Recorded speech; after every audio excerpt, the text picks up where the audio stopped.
حضرت ابو اسحاق ابراہیم رضی اللہ عنہ روایت کرتے ہیں کہ ہمارے علاقے میں ایک نابینا شخص بھیک مانگا کرتا تھا۔ کہا جاتا تھا کہ وہ پہلے کفن چرایا کرتا تھا۔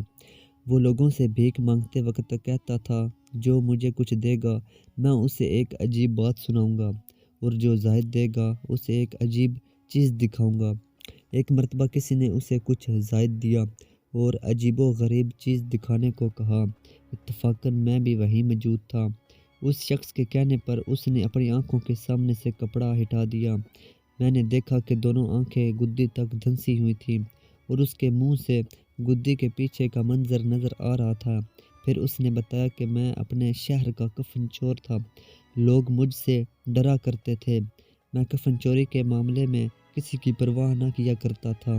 ایک مرتبہ قاضی شہر بیمار ہو گیا اور اس کے بچنے کی کوئی امید نہ رہی، تو اس نے 100 دینار میرے پاس بھیجے اور کہلوایا کہ ان 100 دیناروں کے بدلے میں اپنے راز کی پردہ داری تجھ سے خریدنا چاہتا ہوں، یعنی چاہتا ہوں کہ تو میرا کفن نہ چرائے۔ میں نے دینار لے لیے۔ کچھ عرصہ بعد وہ بالکل تندرست ہو گیا، لیکن کچھ عرصہ بعد پھر بیمار پڑ گیا اور اب کی بار اس کا مرض جان لیوا ثابت ہوا۔ کچھ عرصہ بعد وہ بالکل تندرست ہو گیا، لیکن کچھ عرصہ بعد پھر بیمار پڑا اور اب کی بار اس کا مرض جان لیوا ثابت ہوا۔ اس کی وفات کے بعد میں نے سوچا کہ اس نے جو پیسے دیے تھے وہ تو پہلے والے مرض کے تھے، چنانچہ اس کا کفن بھی چرانا چاہیے۔ جب میں نے اس ارادے سے قبر کھودی تو قبر میں عذاب کے آثار تھے۔ قاضی کے بال بکھرے ہوئے تھے اور آنکھیں سرخ ہو رہی تھیں۔ اچانک میں نے اپنے گھٹنوں میں سخت درد محسوس کیا اور کسی نے میری آنکھوں میں انگلیاں ڈال کر مجھے اندھا کر دیا اور کہا، اے اللہ عز و جل کے دشمن، تو اللہ کے بھیدوں پر مطلع ہوتا ہے۔ یزید بن عبداللہ رضی اللہ عنہ سے روایت ہے کہ ایک شخص ایک قبر کے پاس پہنچا تو اس نے قبر سے آہ آہ کی آوازیں سنی۔ جب کان لگا کر سنا تو آواز آ رہی تھی کہ تجھے تیرے عمل نے رسوا کر دیا۔ ماں قبل میں صرف وہ عذابات قبر ذکر کیے گئے ہیں جنہیں لوگوں کی عبرت و نصیحت کے لیے منکشف کر دیا گیا۔ ایک ذہی شعور سمجھدار انسان کے لیے اتنا ہی کافی ہے، جبکہ انجام پر نگاہ رکھنے کی صلاحیت سے محروم شخص کے لیے قرآن و حدیث کا بیان بھی ناکافی ہے۔ اب یہ فیصلہ کرنا ہمارا کام ہے کہ ہم خود کو کس گروہ میں شامل کروانا پسند کرتے ہیں۔ خواہشات نفسانی کی مخالفت کو 8ویں علاج کے طور پر پیش کرنا انتہائی موزوں و مناسب معلوم ہوتا ہے، کیونکہ نفس کی خاطر کیے گئے عشق و محبت سمیت ہر قسم کے گناہ سے محفوظ رہنے کے لیے حرام و ناجائز خواہشات کی مخالفت کی عادت اختیار کرنا بے حد ضروری ہے۔ نفس کی مخالفت کے بغیر اخروی کامیابی کا حصول تقریباً ناممکنات میں سے ہے۔ ہاں، یہ حقیقت ہے کہ نفس پر غلبے کا حصول اور پھر اس پر مستقل استقامت مشکل ترین کاموں میں سے ایک ہے، لیکن اگر پرخلوص کوشش کا آغاز کیا جائے تو اللہ عز و جل کی جانب سے غیبی امداد ضرور حاصل ہوتی ہے، اور پھر کچھ عرصہ محنت مسلسل کے بعد سابقہ غیر قابو نفس ہر معاملے میں اطاعت و گزار ہو جاتا ہے۔ اللہ تعالیٰ کا فرمان ہے، ترجمہ، اور وہ جنہوں نے ہماری راہ میں کوشش کی تو ضرور ہم انہیں اپنے راستوں کی جانب رہنمائی فرمائیں گے، اور بے شک اللہ کی رحمت نیکوں کے ساتھ ہے۔ نفسانی خواہشات کی مخالفت کا ذہن بنانے کے لیے اتباع نفس کی مذمت اور مخالفت نفس کی فضیلت پر غور و تفکر بہت ضروری ہے۔ ذیل میں اولاً اتباع نفس کی مذمت اور ثانیہ مخالفت نفس کی فضیلت پر چند کلمات ملاحظہ فرمائیں۔ ساتھ ساتھ اپنے باطن میں ان امور کے سلسلے میں پیدا ہونے والی ہمت کا مشاہدہ بھی بے حد ضروری ہے۔ اللہ تعالیٰ نے ارشاد فرمایا، ترجمہ، اور اپنی خواہش کی پیروی کی تو اس کا حال کتے کی مثل ہے۔ ایک اور مقام پر ارشاد ہوا، اور خواہش کے پیچھے نہ جا ورنہ تجھے اللہ کے راستے سے بھٹکا دے گی۔ ایک اور جگہ ارشاد فرمایا، کیا آپ نے اس کو ملاحظہ نہ فرمایا جس نے اپنی خواہش کو اپنا خدا بنا لیا؟ حضرت انس بن مالک رضی اللہ عنہ سے مروی ہے کہ رسول اللہ صلی اللہ علیہ وسلم نے ارشاد فرمایا، 3 چیزیں ہلاک کر دینے والی ہیں۔ نمبر 1، پیروی کیا جانے والا بخل۔ نمبر 2، پوری کی جانے والی خواہش۔ نمبر 3، آدمی کا اپنے آپ کو پسند کرنا یعنی عجب خود پسندی۔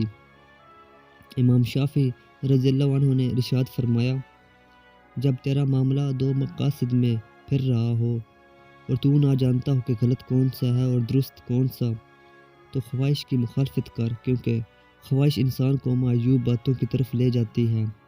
ایک شاعر کہتا ہے، اتباع عقل کے باعث ہی عقل کی روشنی بجھی ہوئی ہے اور خواہش کی مخالفت کرنے والے کی عقل کی روشنی بڑھ جاتی ہے۔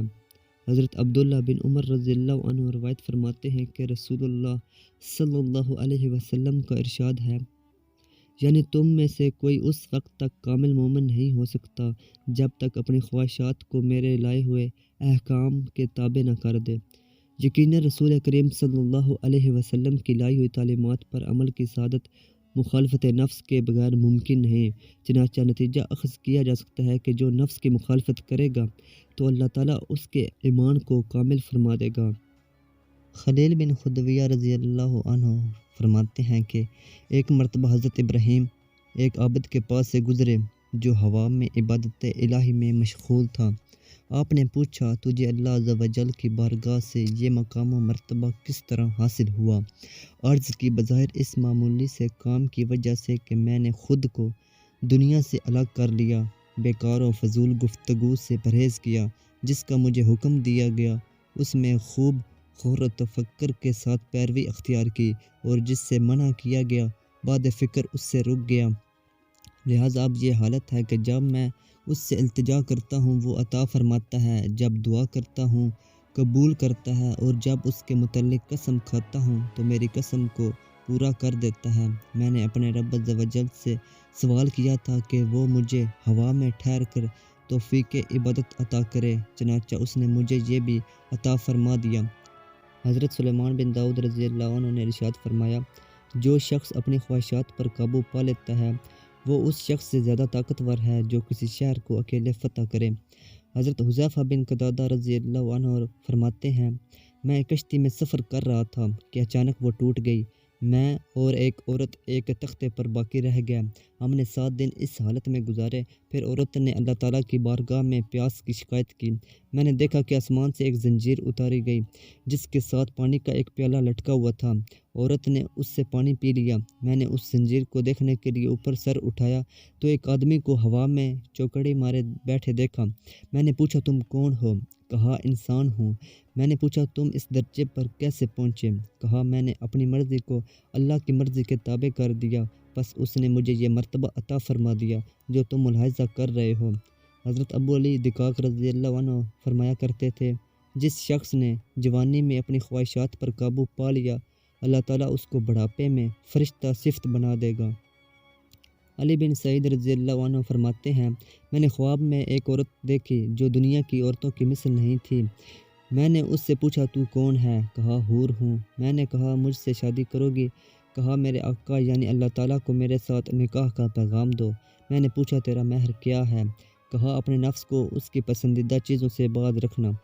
مقصد زندگی پر مسلسل نظر بھی اس مرض کا بہترین علاج ہے، چنانچہ مکمل طور پر نجات کے لیے اپنے مقصد حیات کا جاننا اور پھر اس کی تکمیل کے لیے بھرپور عملی کوشش اختیار کرنا بھی بہت ضروری ہے، کیونکہ جس طرح مزدور کو کام پورا کرنے کے بعد ہی مزدوری ملتی ہے، جبکہ بغیر کام کیے اس کا مطالبہ بے وقوفی میں شمار ہوگا اور کام کروانے والا بھی یقیناً اظہار ناراضگی کرے گا، بالکل اسی طرح اللہ تعالیٰ نے ہمیں جس مقصد کے لیے زندگی عطا فرمائی اس کی تکمیل کے بدلے بطور اجرت جنت اور عدم تکمیل کی صورت میں اس نعمت سے محرومی اور مالک کائنات کی ناراضگی قبول کرنی پڑے گی۔ اب یہ بات تو ہر ان پڑھا و جاہل شخص بھی تسلیم کرے گا کہ اللہ عز و جل نے مرد کو جن سے مخالف کو خلاف شرع دیکھنے اور ان کا پیچھا کرنے، ان پر الٹی سیدھی آوازیں کسنے، انہیں محبت برے خطوط لکھنے، ذہن میں ان کا تصور لا کر لذت حاصل کرنے اور ان کے باعث بے شمار دیگر گناہوں میں مبتلا ہونے کے لیے تو پیدا نہیں فرمایا، اور نہ ہی عورت کو اس لیے کہ اجنبی لڑکوں کو جان بوجھ کر اپنے پیچھے لگایا جائے، ان سے تحفے وصول کیے جائیں، ان کے ساتھ اسکوٹر پر بالکل چپک کر بیٹھا جائے، ان کے ہاتھوں میں ہاتھ ڈال کر پکنک پوائنٹس پر گھوما جائے اور پھر نفسانی خواہشات سے مغلوب ہو کر اپنے دامن کو زنا یا گھر سے راہ فرار اختیار کر کے داغ بدنامی سے آلودہ کیا جائے۔ وجہ واضح ہے کہ اللہ عز و جل ایسے بیکار و گندے کاموں کے لیے تخلیق مخلوق سے بالکل بے نیاز و پاک و صاف ہے۔ نتیجہ یہ نکلا کہ اس بات میں کوئی شک نہیں کہ اس نے ہمیں کسی بہت ہی پاکیزہ مقصد کے لیے پیدا فرمایا ہے۔ اب یقیناً سوال پیدا ہوتا ہے کہ آخر وہ کون سا مقصد ہے کہ جس کی تکمیل کے لیے اللہ کریم نے ہمیں زندگی جیسی اعلیٰ و نعمت عطا فرمائی۔ لا ریب اس کے جواب کے لیے قرآن پاک سے رجوع کرنا بے حد مفید رہے گا۔ چنانچہ اللہ تعالیٰ سورہ ملک میں اس کا جواب ان الفاظ میں ارشاد فرماتا ہے، ترجمہ کنز العرفان: وہ جس نے موت اور زندگی کو پیدا کیا تاکہ تمہاری آزمائش کرے کہ تم میں کون زیادہ اچھے عمل کرنے والا ہے۔ اس آیت کریمہ سے بالکل واضح طور پر معلوم ہو گیا کہ ہمیں مذکورہ و نامناسب و غیر اخلاقی کاموں کے لیے نہیں بلکہ نیک اعمال کی ادائیگی کے لیے زندگی عطا کی گئی ہے۔ بس اب اگر ہم اللہ عز و جل کو راضی کرنا اور اخروی انعامات کا مستحق بننا چاہتے ہیں تو ہمیں ان بیکار کاموں سے خود کو بچا کر نیک اعمال کی ادائیگی کا عادی بننا پڑے گا۔ بصورت دیگر ہو سکتا ہے کہ نہ چاہتے ہوئے بھی انعامات سے محرومی اور عذابات میں گرفتاری کا تحفہ قبول کرنا پڑے۔ موت کی یاد اور تلاوت قرآن پاک کی کثرت بھی اس گناہ کا بہترین علاج ہے، کیونکہ جیسا کہ پہلے گزر چکا ہے کہ اس سلسلے میں نفس و شیطان بڑا اہم کردار ادا کرتے ہیں۔ ان دونوں کی گمراہ کن دعوت قبول کرنے کی وجہ سے انسان غفلت کا شکار ہو جاتا ہے، پھر یہی غفلت اسے گناہوں میں مبتلا کروا دیتی ہے، اور اللہ تعالیٰ کی نافرمانیوں کا عادی ہو جانا دل کی سیاہی کا سبب بنتا ہے، اور پھر دل کی یہ سیاہی قبول حق و نصیحت کی راہ میں بہت بڑی رکاوٹ بن جاتی ہے، اور جب انسان خطاؤں کا عادی ہو جائے اور نصیحت قبول کرنا بھی بوجھ محسوس ہونے لگے تو پھر آخرت کی تباہی و بربادی بظاہر یقینی نظر آتی ہے۔ لہذا اس چکر سے نجات و محفوظ رہنے کے لیے غفلت اور دل کی سیاہی کو دور کرنا بہت ضروری ہے، اور ان دونوں سے نجات کے لیے موت کی یاد اور قرآن کریم کی تلاوت بہترین اعمال ہیں۔ حضرت ابن عمر رضی اللہ عنہ سے مروی ہے کہ ایک مرتبہ رسول اللہ صلی اللہ علیہ وسلم نے ارشاد فرمایا، یہ دل بھی لوہے کی طرح زنگ آلود ہو جاتے ہیں۔ عرض کی گئی، یا رسول اللہ صلی اللہ علیہ وسلم، ان کو صاف کرنے کا طریقہ کیا ہے؟ فرمایا، قرآن پاک کی تلاوت۔ حضرت ابراہیم خواص رضی اللہ عنہ فرماتے ہیں، دل کی دوا 5 چیزوں میں ہے۔ نمبر 1، قرآن مجید کو فکر کے ساتھ پڑھنا۔ نمبر 2، پیٹ کو حرام و مشتبہ چیزوں اور زیادہ کھانے سے خالی رکھنا۔ نمبر 3، رات کو تہجد پڑھنا۔ نمبر 4، سحری کے وقت اللہ تعالیٰ کے سامنے عاجزی و انکساری سے گڑ گڑانا۔ نمبر 5، نیک لوگوں کی صحبت میں بیٹھنا۔ الفضیل بن موسیٰ رحمۃ اللہ علیہ بیان کرتے ہیں کہ فضیل بن عیاض توبہ سے قبل ڈاکو تھے۔ ان کی توبہ کا ایک سبب یہ بھی بیان کیا جاتا ہے کہ ان کو ایک لڑکی سے عشق ہو گیا تھا۔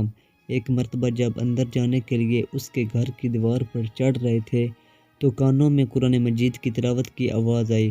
پڑھنے والا یہ آیت پڑھ رہا تھا، ترجمہ: کیا ایمان والوں کے لیے ابھی تک وہ وقت نہیں آیا کہ ان کے دل اللہ کی یاد کے لیے جھک جائیں؟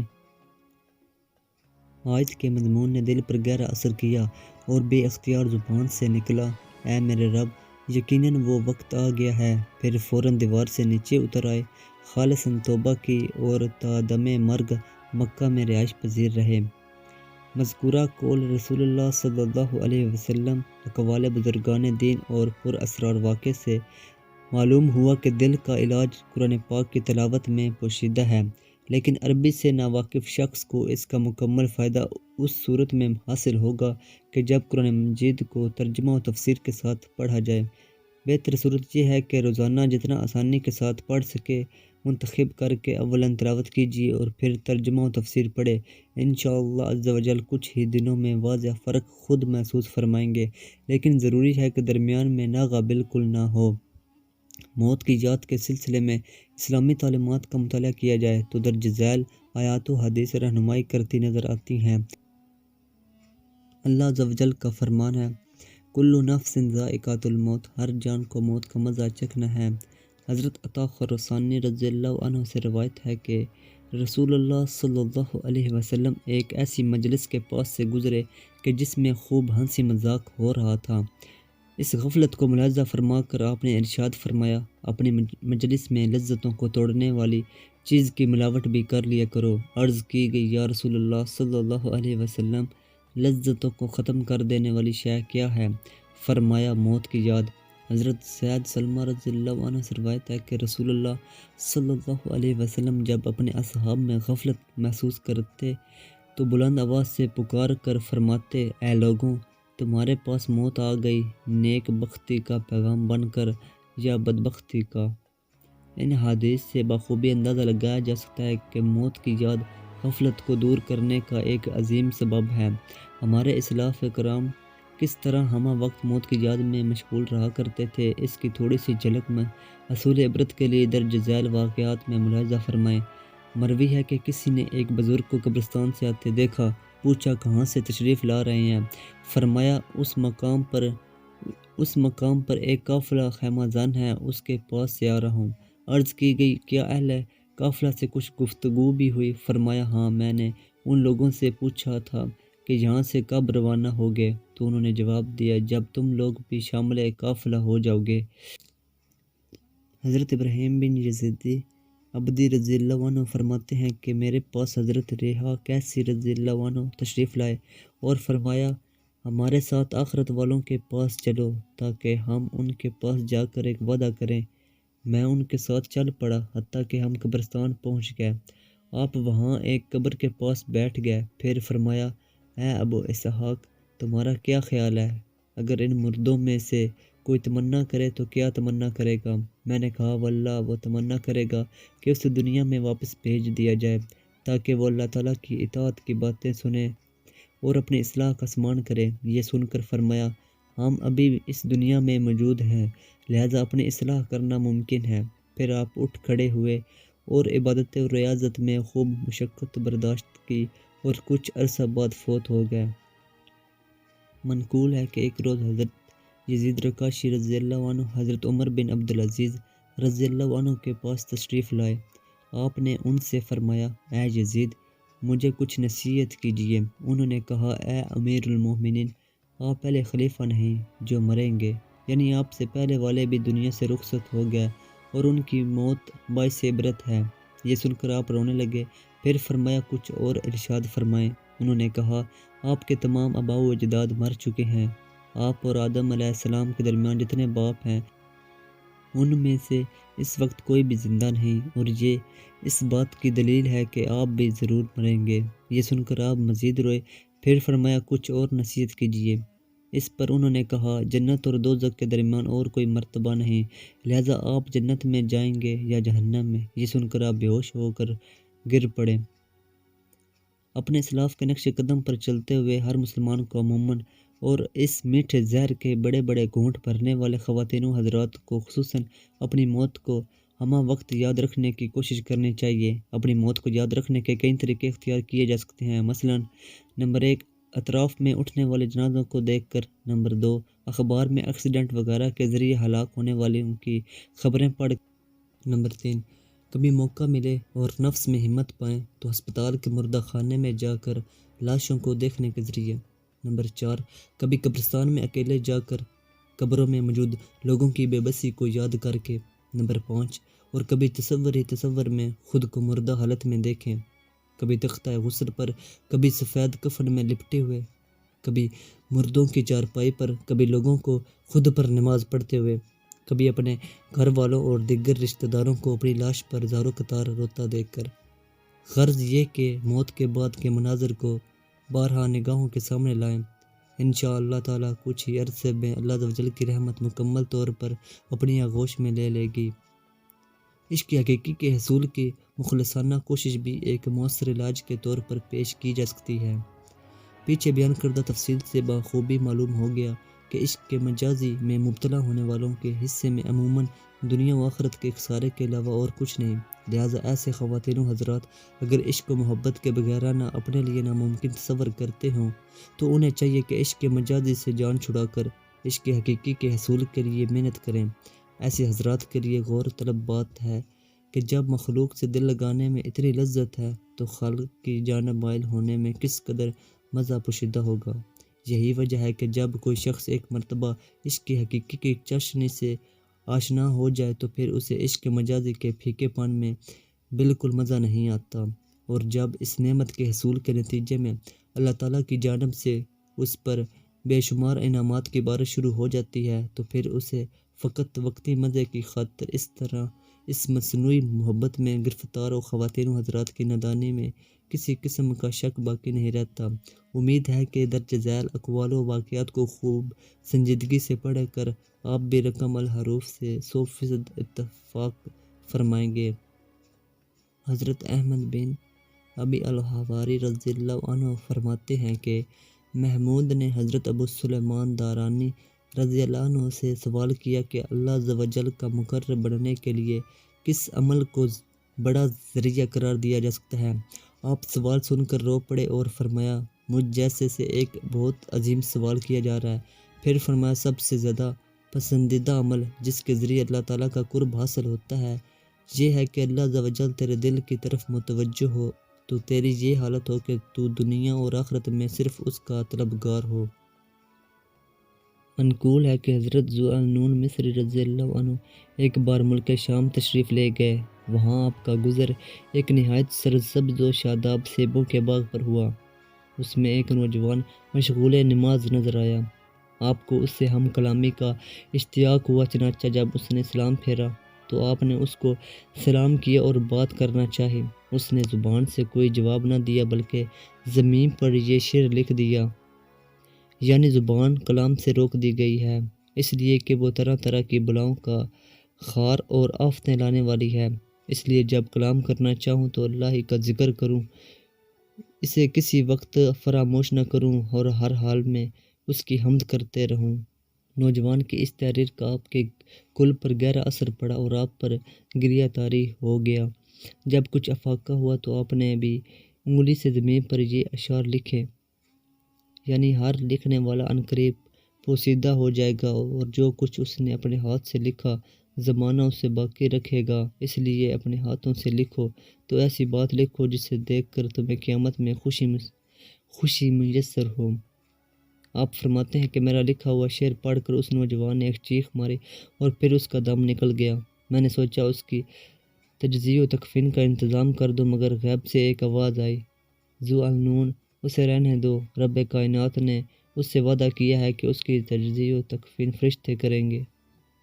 فرماتے ہیں کہ یہ سن کر میں باغ کے کونے میں مصروف عبادت ہو گیا اور چند رکعتیں پڑھنے کے بعد اس طرف نظر کی تو وہاں اس نوجوان کا نام و نشان بھی نہ تھا۔ مروی ہے کہ حضرت عطا رضی اللہ عنہ کا ایک بازار سے گزر ہوا۔ وہاں ایک پاگل کنیز کی بولی لگ رہی تھی لیکن کوئی اسے خریدنے کے لیے تیار نہ ہوتا تھا۔ آپ نے اسے پاگل گمان کرتے ہوئے بھی 7 دینار میں خرید لیا اور اپنے ساتھ گھر لے آئے۔ رات ہوئی تو دیکھا کہ اس نے چپکے سے اٹھ کر وضو کیا اور نماز شروع کر دی۔ نماز میں اس کے انہماک اور تضرع کی یہ کیفیت تھی کہ آنکھوں سے آنسو کی برسات ہو رہی تھی اور سانس پھول رہا تھا۔ اس کے بعد اللہ تعالیٰ سے ان الفاظ میں ہم کلام ہوئی، اے میرے پروردگار، اس محبت کی قسم جو تو مجھ سے فرماتا ہے مجھ پر رحم فرما۔ آپ نے یہ الفاظ سنے تو اس کے جنون کا سبب سمجھ میں آ گیا۔ آپ نے قریب آ کر فرمایا، تجھے اللہ عز و جل سے اس طرح دعا کرنی چاہیے کہ اے میرے پروردگار، اس محبت کی قسم جو میں تجھ سے کرتی ہوں تو مجھ پر رحم فرما۔ اس نے کہا، میں نے بالکل درست کہا ہے، اس ذات حق کی قسم اگر وہ مجھ سے پیار نہ فرماتا تو آپ کو میٹھی نیند سلا کر مجھے عبادت کے لیے نہ اٹھاتا۔ یہ کہہ کر وہ بے ہوش ہو کر گر پڑی۔ جب افاقہ ہوا تو چند اشعار پڑھے، پھر بلند آواز سے پکارا، یا ارحم الراحمین۔ اب تک تیرا اور میرا راز پوشیدہ تھا مگر اب یہ راز لوگوں پر ظاہر ہو چکا ہے، اس لیے بس اب تو مجھے اپنے پاس بلا لے۔ آپ فرماتے ہیں کہ اس کے بعد وہ زمین پر گر گئی۔ میں نے قریب جا کر دیکھا تو اس کا انتقال ہو چکا تھا۔ مروی ہے کہ ایک مرتبہ حضرت ذو النون مصری رضی اللہ عنہ کوہ لبنان کے ایک چھوٹے سے غار میں تشریف لائے۔ وہاں آپ نے ایک بہت عمر رسیدہ بزرگ کو دیکھا، لاخر جسم گرد و غبار سے ہٹا ہوا تھا، اسی حالت میں نماز کی ادائیگی میں مشغول تھے۔ انہوں نے سلام پھیرا تو آپ نے سلام پیش کیا۔ انہوں نے جواب دے کر فوراً پھر نیت باندھ لی اور مسلسل عصر تک مصروف نماز رہے۔ اس کے بعد ایک چٹان کا سہارا لے کر تسبیح پڑھنے لگے۔ جب کافی دیر گزر گئی اور توجہ نہ فرمائی تو آپ نے خود ہی آگے بڑھ کر عرض کی، حضور، میرے حق میں دعائے خیر فرمائیں۔ فرمایا اللہ تجھے اپنے قرب سے مانوس فرمائے۔ عرض کی کچھ اور فرمائے۔ بیٹا اللہ تعالیٰ جس کو اپنے قرب کی الفت سے نوازتا ہے اسے 4 نعمتیں دیتا ہے: عزت بغیر نسب کے، علم بغیر طلب کے، غنا بغیر مال کے، انس بغیر جماعت کے۔ اتنا فرمانے کے بعد ایک زوردار نعرہ لگایا اور بے ہوش ہو گیا۔ 3 روز تک اسی حالت میں گزار دیے۔ جب 3 دن بعد ہوش آیا تو اٹھ کر وضو فرمایا اور پوچھا میں نے کتنی نمازیں نہیں پڑھی؟ آپ نے عرض کی 3 روز کی۔ یہ سنتے فوراً کھڑے ہوئے اور تمام نمازیں پوری کیں۔ پھر رخصت ہونے لگے تو آپ نے روتے ہوئے ان کا دامن تھام لیا اور عرض کی حضرت میں 3 دن تک صرف اس لیے حاضر خدمت رہا ہوں کہ کچھ اور نصیحت فرمائیں گے۔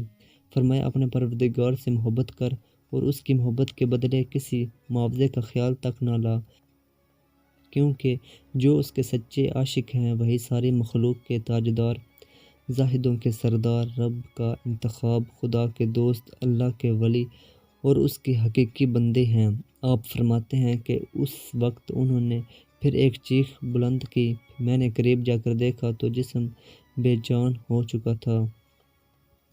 روایت ہے کہ شیخ محمد حسین بغدادی رضی اللہ عنہ حج کے لیے تشریف لے گئے۔ بازار مکہ میں ملاحظہ فرمایا کہ ایک بوڑھا ایک باندی فروخت کرتے ہوئے پکار رہا تھا، میں اس کے عیبوں سے بری ہوں، کوئی 20 دینار سے زیادہ دے تو لے سکتا ہے۔ آپ اس بوڑھے کے پاس پہنچے اور دریافت فرمایا کہ اس میں کیا عیب ہے؟ اس نے عرض کی یہ پاگل ہے، ہر وقت اداس رہتی ہے، رات بھر بیدار، دن بھر بھوکی پیاسی رہتی ہے اور تنہائی پسند ہے۔ یہ سن کر آپ نے اس لونڈی کو خرید لیا۔ قیام گاہ پر پہنچ کر وہ کچھ دیر سر جھکائے بیٹھ رہی، پھر دریافت کیا آقا اللہ تعالیٰ آپ پر رحم فرمائے، آپ کہاں کے باشندے ہیں؟ آپ نے فرمایا عراق کا۔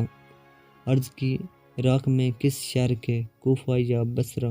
فرمایا نہ کوفہ نہ بصرہ۔ عرض کی پھر تو آپ مدینۃ الاسلام بغداد کے باشندے ہیں؟ فرمایا ہاں تو نے سچ کہا۔ عرض کی بہت خوب، وہ تو عابدوں اور زاہدوں کا شہر ہے۔ آپ اس بات پر متعجب ہوئے اور فرمایا اچھا یہ بتاؤ تم بغداد کے بزرگوں میں سے کس کس کو جانتی ہو؟ عرض کی حضرت مالک بن دینار، حضرت بشر حافی، حضرت صالح، حضرت ابو حاتم سجستانی، حضرت معروف کرخی، حضرت محمد بن حسین بغدادی، رابعہ عدویہ، شعوانہ، میمونہ رضی اللہ عنہم، میں ان سب کو جانتی ہوں۔ آپ نے پوچھا تو انہیں کس طرح جانتی ہے؟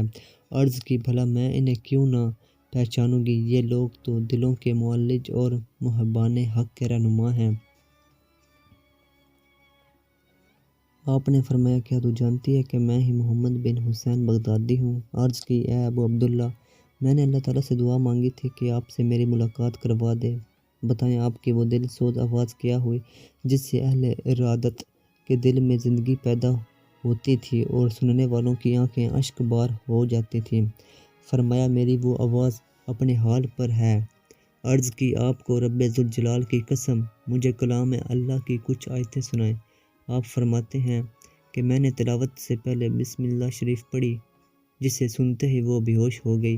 میں نے اس کے منہ پر پانی کے چھینٹے مارے تو ہوش آیا۔ عرض کی یہ تو اس کا نام ہے، اس وقت میرا کیا حال ہوگا کہ جب میں اس کی معرفت حاصل کروں گی اور جنت میں اس کا دیدار نصیب ہوگا۔ اے ابو عبداللہ اللہ آپ پر رحم فرمائے پڑھیے۔ فرماتے ہیں کہ میں نے تلاوت شروع کی اور یہ آیت پڑھی۔ ترجمہ: جنہوں نے برائی کا ارتکاب کیا یہ گمان کرتے ہیں کہ ہم انہیں ان جیسا کر دیں گے جو ایمان لائے اور اچھا کام کیے، ان کی زندگی اور موت برابر ہو جائے، کیا ہے برا فیصلہ کرتے ہیں۔ عرض کی اے ابو عبداللہ، ہم نے نہ کسی بت کی پرستش کی اور نہ ہی کسی دوسرے کو بطور معبود قبول کیا۔ مزید پڑھیے۔ اللہ تعالیٰ آپ پر رحم فرمائے۔ آپ نے مزید پڑھا اور بے شک ہم نے ظالموں کے لیے آگ تیار کی ہوئی ہے، اس کی دیواریں انہیں گھیر لیں گی اور اگر وہ پانی کے لیے فریاد کریں تو ان کی فریاد رسی اس پانی سے ہوگی جو کھولتے ہوئے دھات کی طرح ہے، وہ پانی ان کے منہ بھون دے گا، کیا ہی برا مشروب ہے اور دوزخ ٹھہرنے کی کیا ہی بری جگہ ہے۔ عرض کی اے ابو عبداللہ آپ نے خود کو مایوسی کا پابند کر لیا ہے، امید و پیم کے درمیان رہیے اور کچھ پڑھیں۔ فرماتے ہیں میں نے پڑھا۔ ترجمہ یعنی اس دن کچھ چہرے روشن ہوں گے ہنستے اور خوشیاں مناتے ہوئے اور کچھ بگڑے ہوئے ہوں گے۔ عرض کی جس روز وہ اپنے دوستوں کے لیے ظاہر ہوگا مجھے اس سے ملنے کا کس قدر شوق ہوگا۔ کچھ اور پڑھیے۔ فرمایا میں نے پڑھا۔ ترجمہ ان کے پاس ہمیشہ باقی رہنے والے لڑکے کوزے آفتاب جام اور آنکھوں کے سامنے بہتی ایسی شراب لے کر بار بار حاضر ہوں گے کہ جس سے نہ انہیں درد سر ہوگا اور نہ وہ ہوش سے بیگانہ ہوں گے، اور پسندیدہ میوے اور خواہش کے مطابق پرندوں کا گوشت اور بڑی آنکھ والی حوریں جیسے چھپائے ہوئے موتی، وہ جو کچھ کرتے رہے تھے یہ اس کا بدلہ ہے۔ اس نے عرض کی اے ابو عبداللہ میرا خیال ہے کہ آپ نے حور کو پیغام تو دے دیا ہے مگر کیا مہر کے لیے کچھ خرچ بھی کیا ہے؟ فرمایا میں تو مفلس ہوں، تو بتا کہ کیا کروں؟ عرض کی نماز کے ساتھ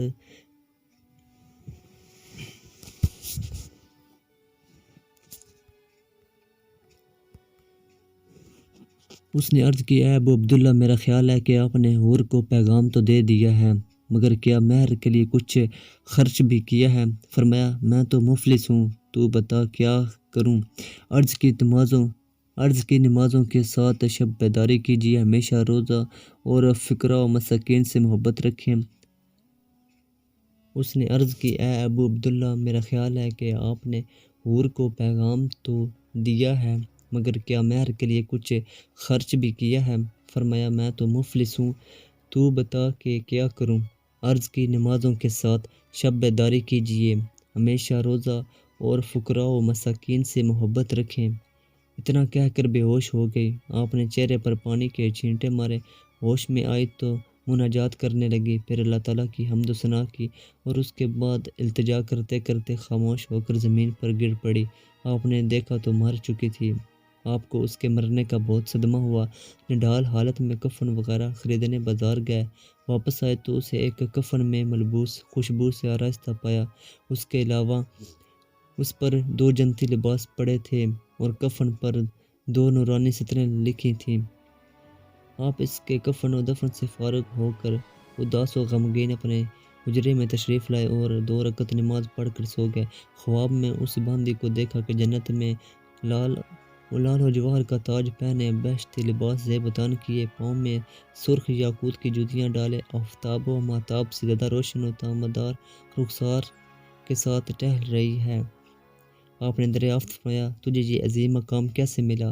جواب دیا فقراء و مساکین کی محبت، استغفار کی کثرت اور مسلمانوں کے راستے سے تکلیف دہ چیزوں کو دور کرنے سے۔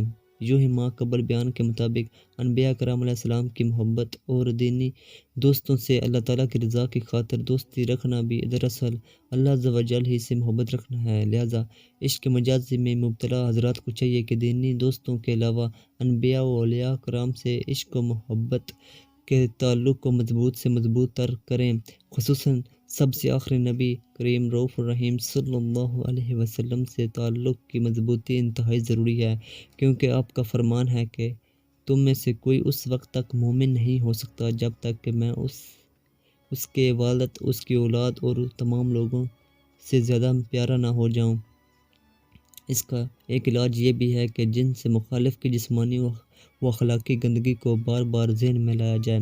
اس لیے کہا جاتا ہے کہ اگر کسی کی محبت دل سے دور نہ ہو رہی ہو اور اس کے باعث گناہوں میں مبتلا ہونے کا صحیح اندیشہ ہو تو ایسے اعمال کا اختیار کرنا واجب و ضروری ہے کہ جن کی وجہ سے امن نصیب ہونے کا تھوڑا بہت بھی یقین ہو۔ انہی اعمال میں سے ایک عمل یہ بھی ہے کہ ایسی شخصیت کی ذات میں موجودہ گندگیوں پر غور و تفکر شروع کر دے۔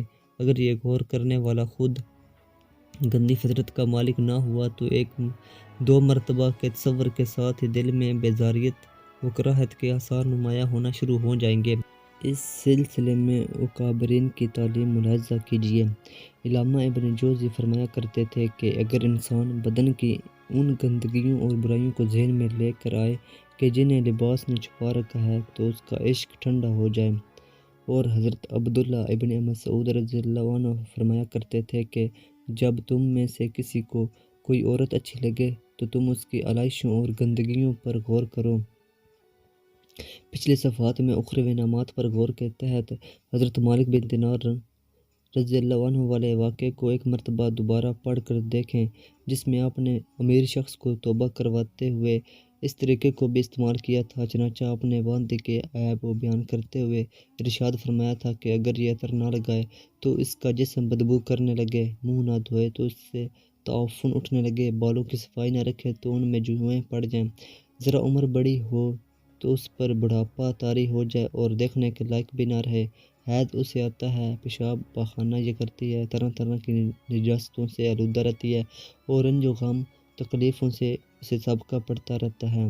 اسی طرح منقول ہے کہ ایک عقل مند شخص کا انتقال ہونے لگا تو اپنے بیٹے کو بلوایا اور الوداعی نصیحت کرتے ہوئے کہا، بیٹے، اگر کبھی تیرا شراب پینے کو دل کرے تو پہلے شراب خانے میں جا کر کسی شرابی کو دیکھ لینا، اگر جوا کھیلنے کو دل چاہے تو پہلے کسی ہارے ہوئے جواری کا مشاہدہ کر لینا، اور اگر کبھی زنا کو دل کرے تو بالکل صبح کے وقت طواف خانے جانا۔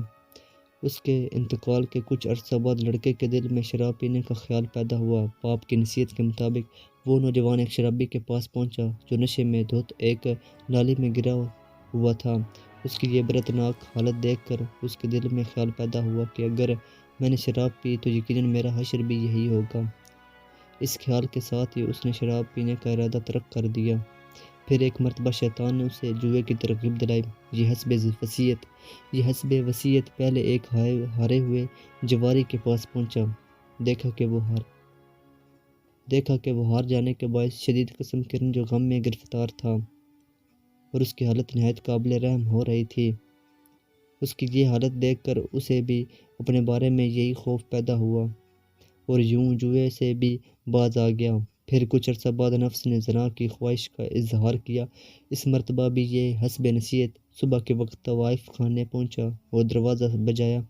کچھ دیر بعد ایک طوائف باہر آئی۔ نیند سے بیدار ہونے کی وجہ سے اس کی آنکھوں میں گندگی بھری ہوئی تھی، بال بگڑے ہوئے تھے، بغیر سرخی پاؤڈر کے چہرہ بالکل بے رونق نظر آ رہا تھا اور اس پر مردانی سی چھائی ہوئی تھی، تر و تازگی نام کو نہ تھی، منہ سے بدبو کے پھیکے اڑ رہے تھے، لباس میلا کچیلا پہن رکھا تھا جس سے پسینے کی بو بھی محسوس ہو رہی تھی، گویا کہ شام کو ملمہ کاری کر کے شکار کو اپنی جانب راغب کرنے والی حور پری اس وقت غلاظت کا ڈھیر نظر آ رہی تھی۔ طواف کا یہ بھیانک حلیہ دیکھ کر اس نوجوان کے دل میں زنا سے کراہیت پیدا ہو گئی اور اس نے اپنے ارادے سے ہمیشہ کے لیے توبہ کر لی۔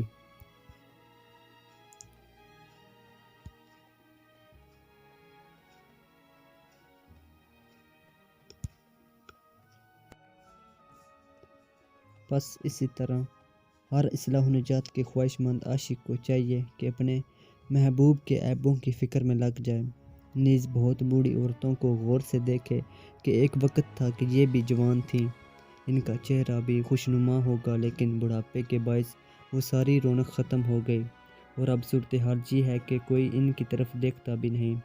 اگر عمر طویل ہوئی تو یہی معاملہ ایک دن اس کے محبوب کے ساتھ بھی ہوگا۔ جب یہ ایک ایسی حقیقت ہے کہ جس کا انکار ممکن ہی نہیں، تو پھر چند روزہ مزوں کے لیے اللہ تعالیٰ اور اس کے رسول صلی اللہ علیہ وسلم کو ناراض کرنا حماقت نہیں تو اور کیا ہے۔ کام کے انجام پر نظر کے سلسلے میں اپنی فکر کو طویل کرنا بھی ایک بہترین علاج ہے، کیونکہ جب انسان نفس کی ہر خواہش کو پورا کرتا چلا جاتا ہے تو اس کی سوچ کا دائرہ بے حد محدود ہو جاتا ہے، کیونکہ ایسی صورتحال میں نفس اسے خواہش کی تکمیل کے نتیجے میں حاصل ہونے والے نقصانات پر غور و تفکر کی مہلت ہی نہیں دیتا، بلکہ ہر بری چیز کو ایسے اچھے رنگ میں پیش کرتا ہے کہ اس کا اطاعت کا عادی یہ انسان اس کے حکم کی بجا آوری میں دیر یا اس کی مخالفت کرنا بہت دشوار محسوس کرتا ہے۔ یہی وجہ ہے کہ مرض عشق میں گرفتار افراد کو اس میں موجود عیب نظر ہی نہیں آتے۔ نفس انہیں صرف اور صرف ان کی مرضی کے مطابق نتیجہ نکلنے کے سہانے خواب ہی دکھاتا رہتا ہے۔ نتیجتاً کوتاہی نظر کی بنا پر یہ حضرات اکثر اوقات بعد میں شدید پچھتائے ہوئے نظر آتے ہیں، لہذا ہر عاشق کو چاہیے کہ کبھی درج ذیل باتوں پر بھی خوب اچھی طرح ٹھنڈے دل سے غور کرنے کی سعادت حاصل کر کے اپنے اندر نفس کی چالوں کو سمجھنے کا شعور بیدار کرے۔ اللہ تعالیٰ نے نفس کی فطرت بالکل ایک بچے کی فطرت کی مثل تخلیق فرمائی ہے۔ چنانچہ بچے کو کوئی چیز اچھی لگے تو اس کے حصول کے لیے شدید ضد کرتا ہے، جب تک اسے حاصل نہ کر لے بے چین و بے قرار رہتا ہے اور اس کے بغیر صبر کرنا بے حد دشوار محسوس ہوتا ہے، لیکن جب وہی شے حاصل ہو جائے تو تھوڑی دیر بعد ہی اس کا دل بھر جاتا ہے اور وہ اسے بھول کر کسی دوسری چیز کی طرف متوجہ ہو جاتا ہے۔ بالکل اسی طرح جب نفس کو کوئی شخصیت اس کے کسی بھی وصف کی بنا پر اچھی محسوس ہونے لگے تو وہ اس کے قرب کے حصول کے لیے لگاتار شدید قسم کا مطالبہ کرنا شروع کر دیتا ہے۔ بطور نتیجہ اس کے بغیر جینا بہت دشوار محسوس ہوتا ہے، لیکن جب وہی ہستی اس کے بے حد قریب آ جائے، فاصلے سمٹ جائیں اور اس قرب میں کسی بھی قسم کی دشواری کا سامنا نہ کرنا پڑے تو یہی بے قرار رہنے والا اپنی بے چینی و بے قراری میں بے حد کمی محسوس کرتا ہے، بلکہ بسا اوقات آہستہ آہستہ یہ بے قراری نفرت و بیزاری میں تبدیل ہو جاتی ہے، اور پھر اس کیا نتیجہ نکلے گا اس کا اندازہ کرنا کچھ زیادہ دشوار نہیں۔ غالباً عشق و محبت کے نتیجے میں قائم ہونے والی شادیوں کی ناکامی کی اکثر وجہ یہی ہوتی ہے۔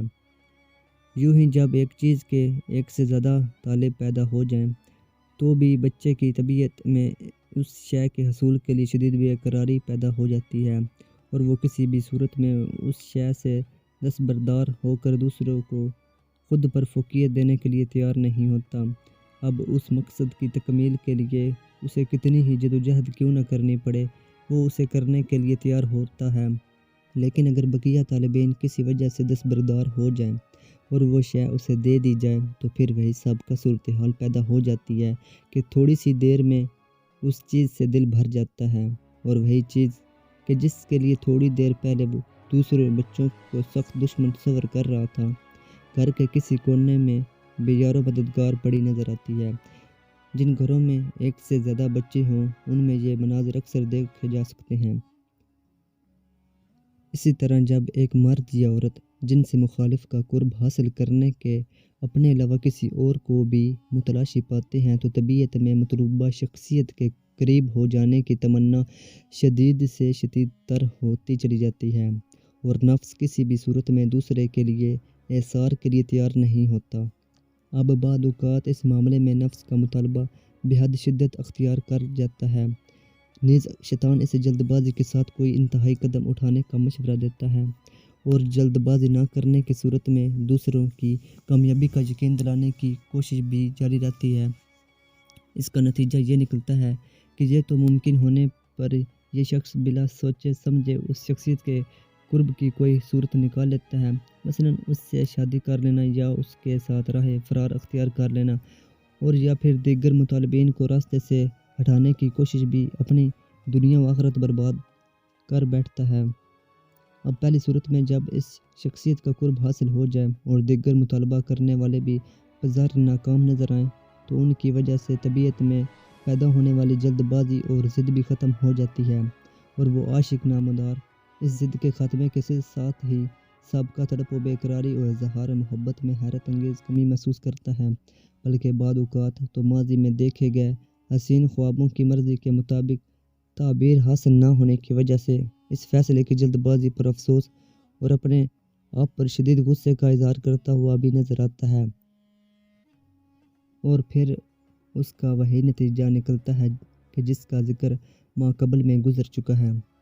انسان کو جس سے سچی محبت ہو جائے اس میں کسی قسم کا عیب نظر نہیں آتا، اور نہ ہی وہ اس کے کسی عیب پر مطلع ہونا پسند کرتا ہے، لیکن اگر کسی وجہ سے محبوب سے محبت میں کمی واقع ہو جائے یا یہ محبت نفرت و بیزاریت میں تبدیل ہو جائے تو اب وہی بے عیب شخصیت عیب و نقائص کا مجموعہ نظر آنے لگتی ہے، جس کا لازم نتیجہ بعد دوری کی صورت میں ظاہر ہوتا ہے۔ عشق و محبت میں گرفتار حضرات کی بھی یہی صورتحال ہے کہ جب تک وہ رشتہ ازدواج میں وابستہ نہیں ہوتے انہیں ایک دوسرے میں کسی قسم کا عیب نظر نہیں آتا، اور نہ ہی نفسانی خواہش کی شدت کسی عیب کے ظاہر ہونے کو پسند کرتی ہے، لیکن جب ان کی شادی ہو جائے یا معاذ اللہ ان سے آپس میں زنا وغیرہ باعث بدنامی گناہ سرزد ہو جائے اور ماقبل میں مذکور تفصیل کے مطابق محبت و اپنائیت فنا کے قریب پہنچ جائے تو پھر ایک دوسرے کی ذات میں ڈھیروں عیب نظر آنے شروع ہو جاتے ہیں، جن کو وقتاً فوقتاً لڑائی جھگڑے کے دوران بیان بھی کیا جاتا ہے۔ پھر جب اظہار نفرت کا یہ سلسلہ طوالت اختیار کر جائے تو بالآخر اس کہانی کا انجام طلاق یا خلع کی صورت میں ہی ظاہر ہوتا ہے۔ انسانی فطرت ہے کہ وہ دوسروں کو اپنی ذات و صفات سے متاثر رکھنا ہی پسند کرتا ہے، جس کے لیے اکثر تکلف و بناوٹ اور ریاکاری یا اپنی ذاتی کمزوریوں اور عیب و نقائص کو چھپانے کی کوشش کی جاتی ہے۔ مثلاً ایک شخص غصے کا نہایت تیز ہے، لیکن دوسروں کے سامنے خلاف مرضی کاموں یا ناپسندیدہ باتوں پر بھی مسکراتا رہتا ہے تاکہ اسے قوت برداشت کا حامل اور صبر و تحمل میں کامل تصور کیا جائے۔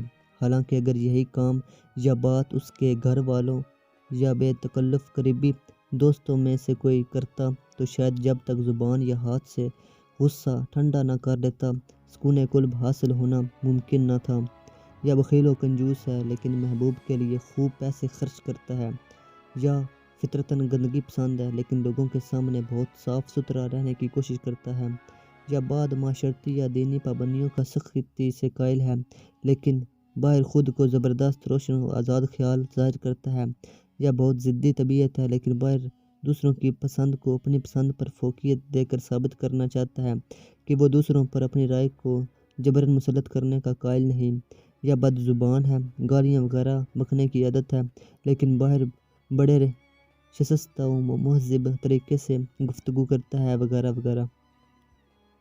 لیکن یہ تکلف وہیں اختیار کیا جاتا ہے کہ جہاں سامنے والے کا ساتھ مختصر مدت کے لیے ہو، کیونکہ تکلف میں تکلیف محسوس ہوتی ہے۔ اب یہ تکلیف تھوڑی دیر کے لیے تو برداشت ہو جاتی ہے لیکن ایک لمبے عرصے تک اس کی اذیت و برداشت کرنا بہرحال دشوار ہوتا ہے۔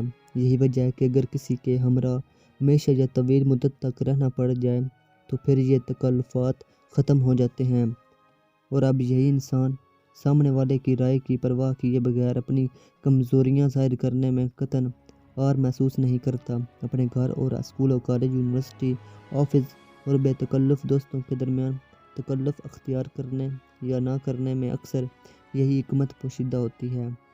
مضمون سے مطابقت کی بنا پر درج ذیل دو روایتیں بغور ملاحظہ فرمائیں۔ ایک مرتبہ حضرت حرم بن حبان رضی اللہ عنہ نے حضرت اویس قرنی رضی اللہ عنہ سے درخواست کی کہ ہمیں ملاقات و زیارت کے ذریعے اپنے ساتھ ملائے رکھیں۔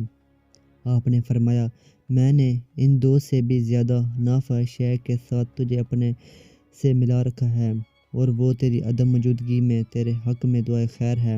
ملاقات و زیارت ٹھیک نہیں، کیونکہ اس سے ریا و زینت وغیرہ پیدا ہوتے ہیں۔ امام غزالی رضی اللہ عنہ فرماتے ہیں کہ ایک مرتبہ میرے شیخ کی کسی عارف کامل سے ملاقات ہو گئی، دونوں ایک دوسرے سے محو گفتگو رہے، پھر اختتام کلام پر ایک دوسرے کے لیے دعائے خیر کی۔ علیحدہ ہوتے وقت میرے شیخ نے اس عارف کامل سے کہا، میں آج کی مجلس کو بہترین مجلس تصور کرتا ہوں۔ عارف نے جواباً کہا، لیکن میں اسے ایک خطرناک مجلس تصور کرتا ہوں، کیونکہ کیا ہم اپنی اپنی گفتگو کو مزین اور اپنے اپنے علوم کو ایک دوسرے پر ظاہر نہیں کر رہے تھے، اور کیا اس طرح ہم ریا و تکلف میں مبتلا نہیں ہو گئے تھے؟ یہ سن کر میرے شیخ رو پڑے اور اتنے روئے کہ آپ کو خوشی آ گئی۔ اب چونکہ میٹھے زہر کے کڑوے گھونٹ پینے والے خواتین و حضرات یہ بات اچھی طرح سمجھتے ہیں کہ سامنے والے کے قرب کے حصول کے لیے ضروری ہے کہ اسے اپنی ذات سے فقط متاثر کیا جائے، کسی بھی طرح بد ظن نہ ہونے دیا جائے، لہٰذا اس کے لیے ایک طریقہ یہ بھی اختیار کیا جاتا ہے کہ سامنے والے سے اپنی کمزوریاں چھپائی جاتی ہیں اور حتی الامکان ثابت کرنے کی کوشش کی جاتی ہے کہ اللہ عز و جل نے اسے ہر قسم کے اچھے اوصاف سے مزین کیا ہے۔ اس کے لیے ہر لمحہ چہرے پر مسکراہٹ، پیسہ خرچ کرنے کے معاملے میں فراغ دلی اور گفتگو میں ملامت اور روشن خیالی پر مشتمل الفاظ کا کثرت سے استعمال وغیرہ امور زبردست تصنع و بناوٹ کے ساتھ اختیار کیے جاتے ہیں۔ لیکن جب اس دھوکہ دہی میں کامیابی کے بعد شادی کی صورت میں ایک دوسرے کا بظاہر دامی قرب حاصل ہو جاتا ہے تو آہستہ آہستہ یہ تکلفات ختم اور شخصیت کا اصل رنگ ظاہر ہونا شروع ہو جاتا ہے اور پھر بعض اوقات یہ رنگ اصلی دوسرے فریق کی طبیعت کو بالکل پسند نہیں آتا، چنانچہ نتیجہ وہی نکلتا ہے کہ جس کا پہلے ذکر ہو چکا ہے، یا یوں بھی ہوتا ہے کہ وہی مصنوعی وصف متاثر کرنے کا سبب بنا ہوتا ہے۔ اب جب ظاہر ہوتا ہے کہ وہ وصف تو سامنے والے میں حقیقتاً موجود ہی نہیں، تو پھر سابقہ محبت دھوکے میں مبتلا کرنے کے انکشاف کے بعد شدید نفرت میں بدل جاتی ہے۔ کوئی بھی کام اختیار کرنے سے پہلے اس کے انجام کے بارے میں مثبت اور منفی پہلوؤں پر اچھی طرح غور و تفکر بے شمار نقصانات سے محفوظ رہنے کا سبب بن جاتا ہے۔ اس کے برعکس جلد بازی کی بنا پر کیا گیا فیصلہ عموماً کسی بڑے نقصان یا شدید ناکامی کا شکار کروا دیتا ہے۔ رحمت کونین صلی اللہ علیہ وسلم نے اپنے ایک پیارے صحابی رضی اللہ عنہ کو نصیحت کرتے ہوئے ارشاد فرمایا، کام تدبیر سے اختیار کرو، پھر اس کے انجام میں بھلائی دیکھو تو کر گزرو، اور گمراہی کا خوف ہو تو بعد رہو۔ عشق مجازی میں مبتلا حضرات اپنے معاملہ محبت کے انجام کے بارے میں اول تو بالکل غور و تفکر نہیں کرتے، اور اگر کرتے بھی ہیں تو نفس و شیطان کی مداخلت کی بنا انہیں اپنی کہانی کا انجام بھی بالکل وہی نظر آتا ہے جو اس قسم کے موضوعات پر بنائی گئی فلموں یا لکھی گئی کہانیوں میں ہیرو ہیروئن کے بارے میں درج کیا جاتا ہے۔ لیکن کاش یہ بات سمجھ میں آ جاتے کہ فلم اور حقیقت میں بہت فرق ہے۔ اس تمہید کے بعد عشق میں گرفتار مسلمان خواتین کے لیے ذیل میں چند معروضات خصوصی طور پر پیش کرنے کی سعادت حاصل کروں گا۔ نمبر 1، عشق و محبت کی تباہ کاریوں کو ہمیشہ ذہن میں رکھیں اور اس پہلو کو ہرگز نظر انداز نہ کریں کہ آپ بھی کبھی مذکورہ نقصانات میں سے کسی نقصان کا شکار ہو سکتی ہیں۔ نمبر 2، چونکہ نامحرم سے بے جا میل جول ہمارے مذہب میں حرام اور معاشرے میں برا سمجھا جاتا ہے، لہٰذا خود کو اللہ تعالیٰ کی ناراضگی سے بچانے اور اپنے گھر کے افراد کو بدنامی سے محفوظ رکھنے کے لیے اپنی خواہشات کی قربانی بہت ضروری ہے۔ اس سے پہلے کہ معاملہ آپ کے ہاتھ سے نکل جائے اور آپ کے ماں باپ، بھائی بہن، خاندان و دیگر دنیا والوں کے سامنے شرم اور غیرت سے نگاہ بھی نہ اٹھ سکے، پیچھے ہٹنے کے سلسلے میں ہمت کر لینے میں ہی عافیت ہے۔ اور بالفرض اگر آپ کسی ایسے معاشرے میں موجود ہیں جہاں اس قسم کے معاملات کو بری نظر سے نہیں دیکھا جاتا، تب بھی دین اسلام کی جانب سے ممانعت نظر انداز نہیں کی جا سکتی، اس پر خصوصاً توجہ رہنی چاہیے۔ نمبر 3، جب انسان پر نفسانی خواہشات کا زبردست غلبہ ہو جائے اور اس نے خود کو ان کی مخالفت کے لیے پہلے سے تیار نہ کیا ہو، تو ایسی صورتحال میں سوائے ان کو پورا کرنے کے کوئی اور چارہ نہیں رہتا، اور جیسا کہ عرض کیا گیا کہ پھر نفس و شیطان اس خواہش کی تکمیل کے نتیجے میں حاصل ہونے والے نقصان پر غور کرنے کی مہلت بھی نہیں دیتے۔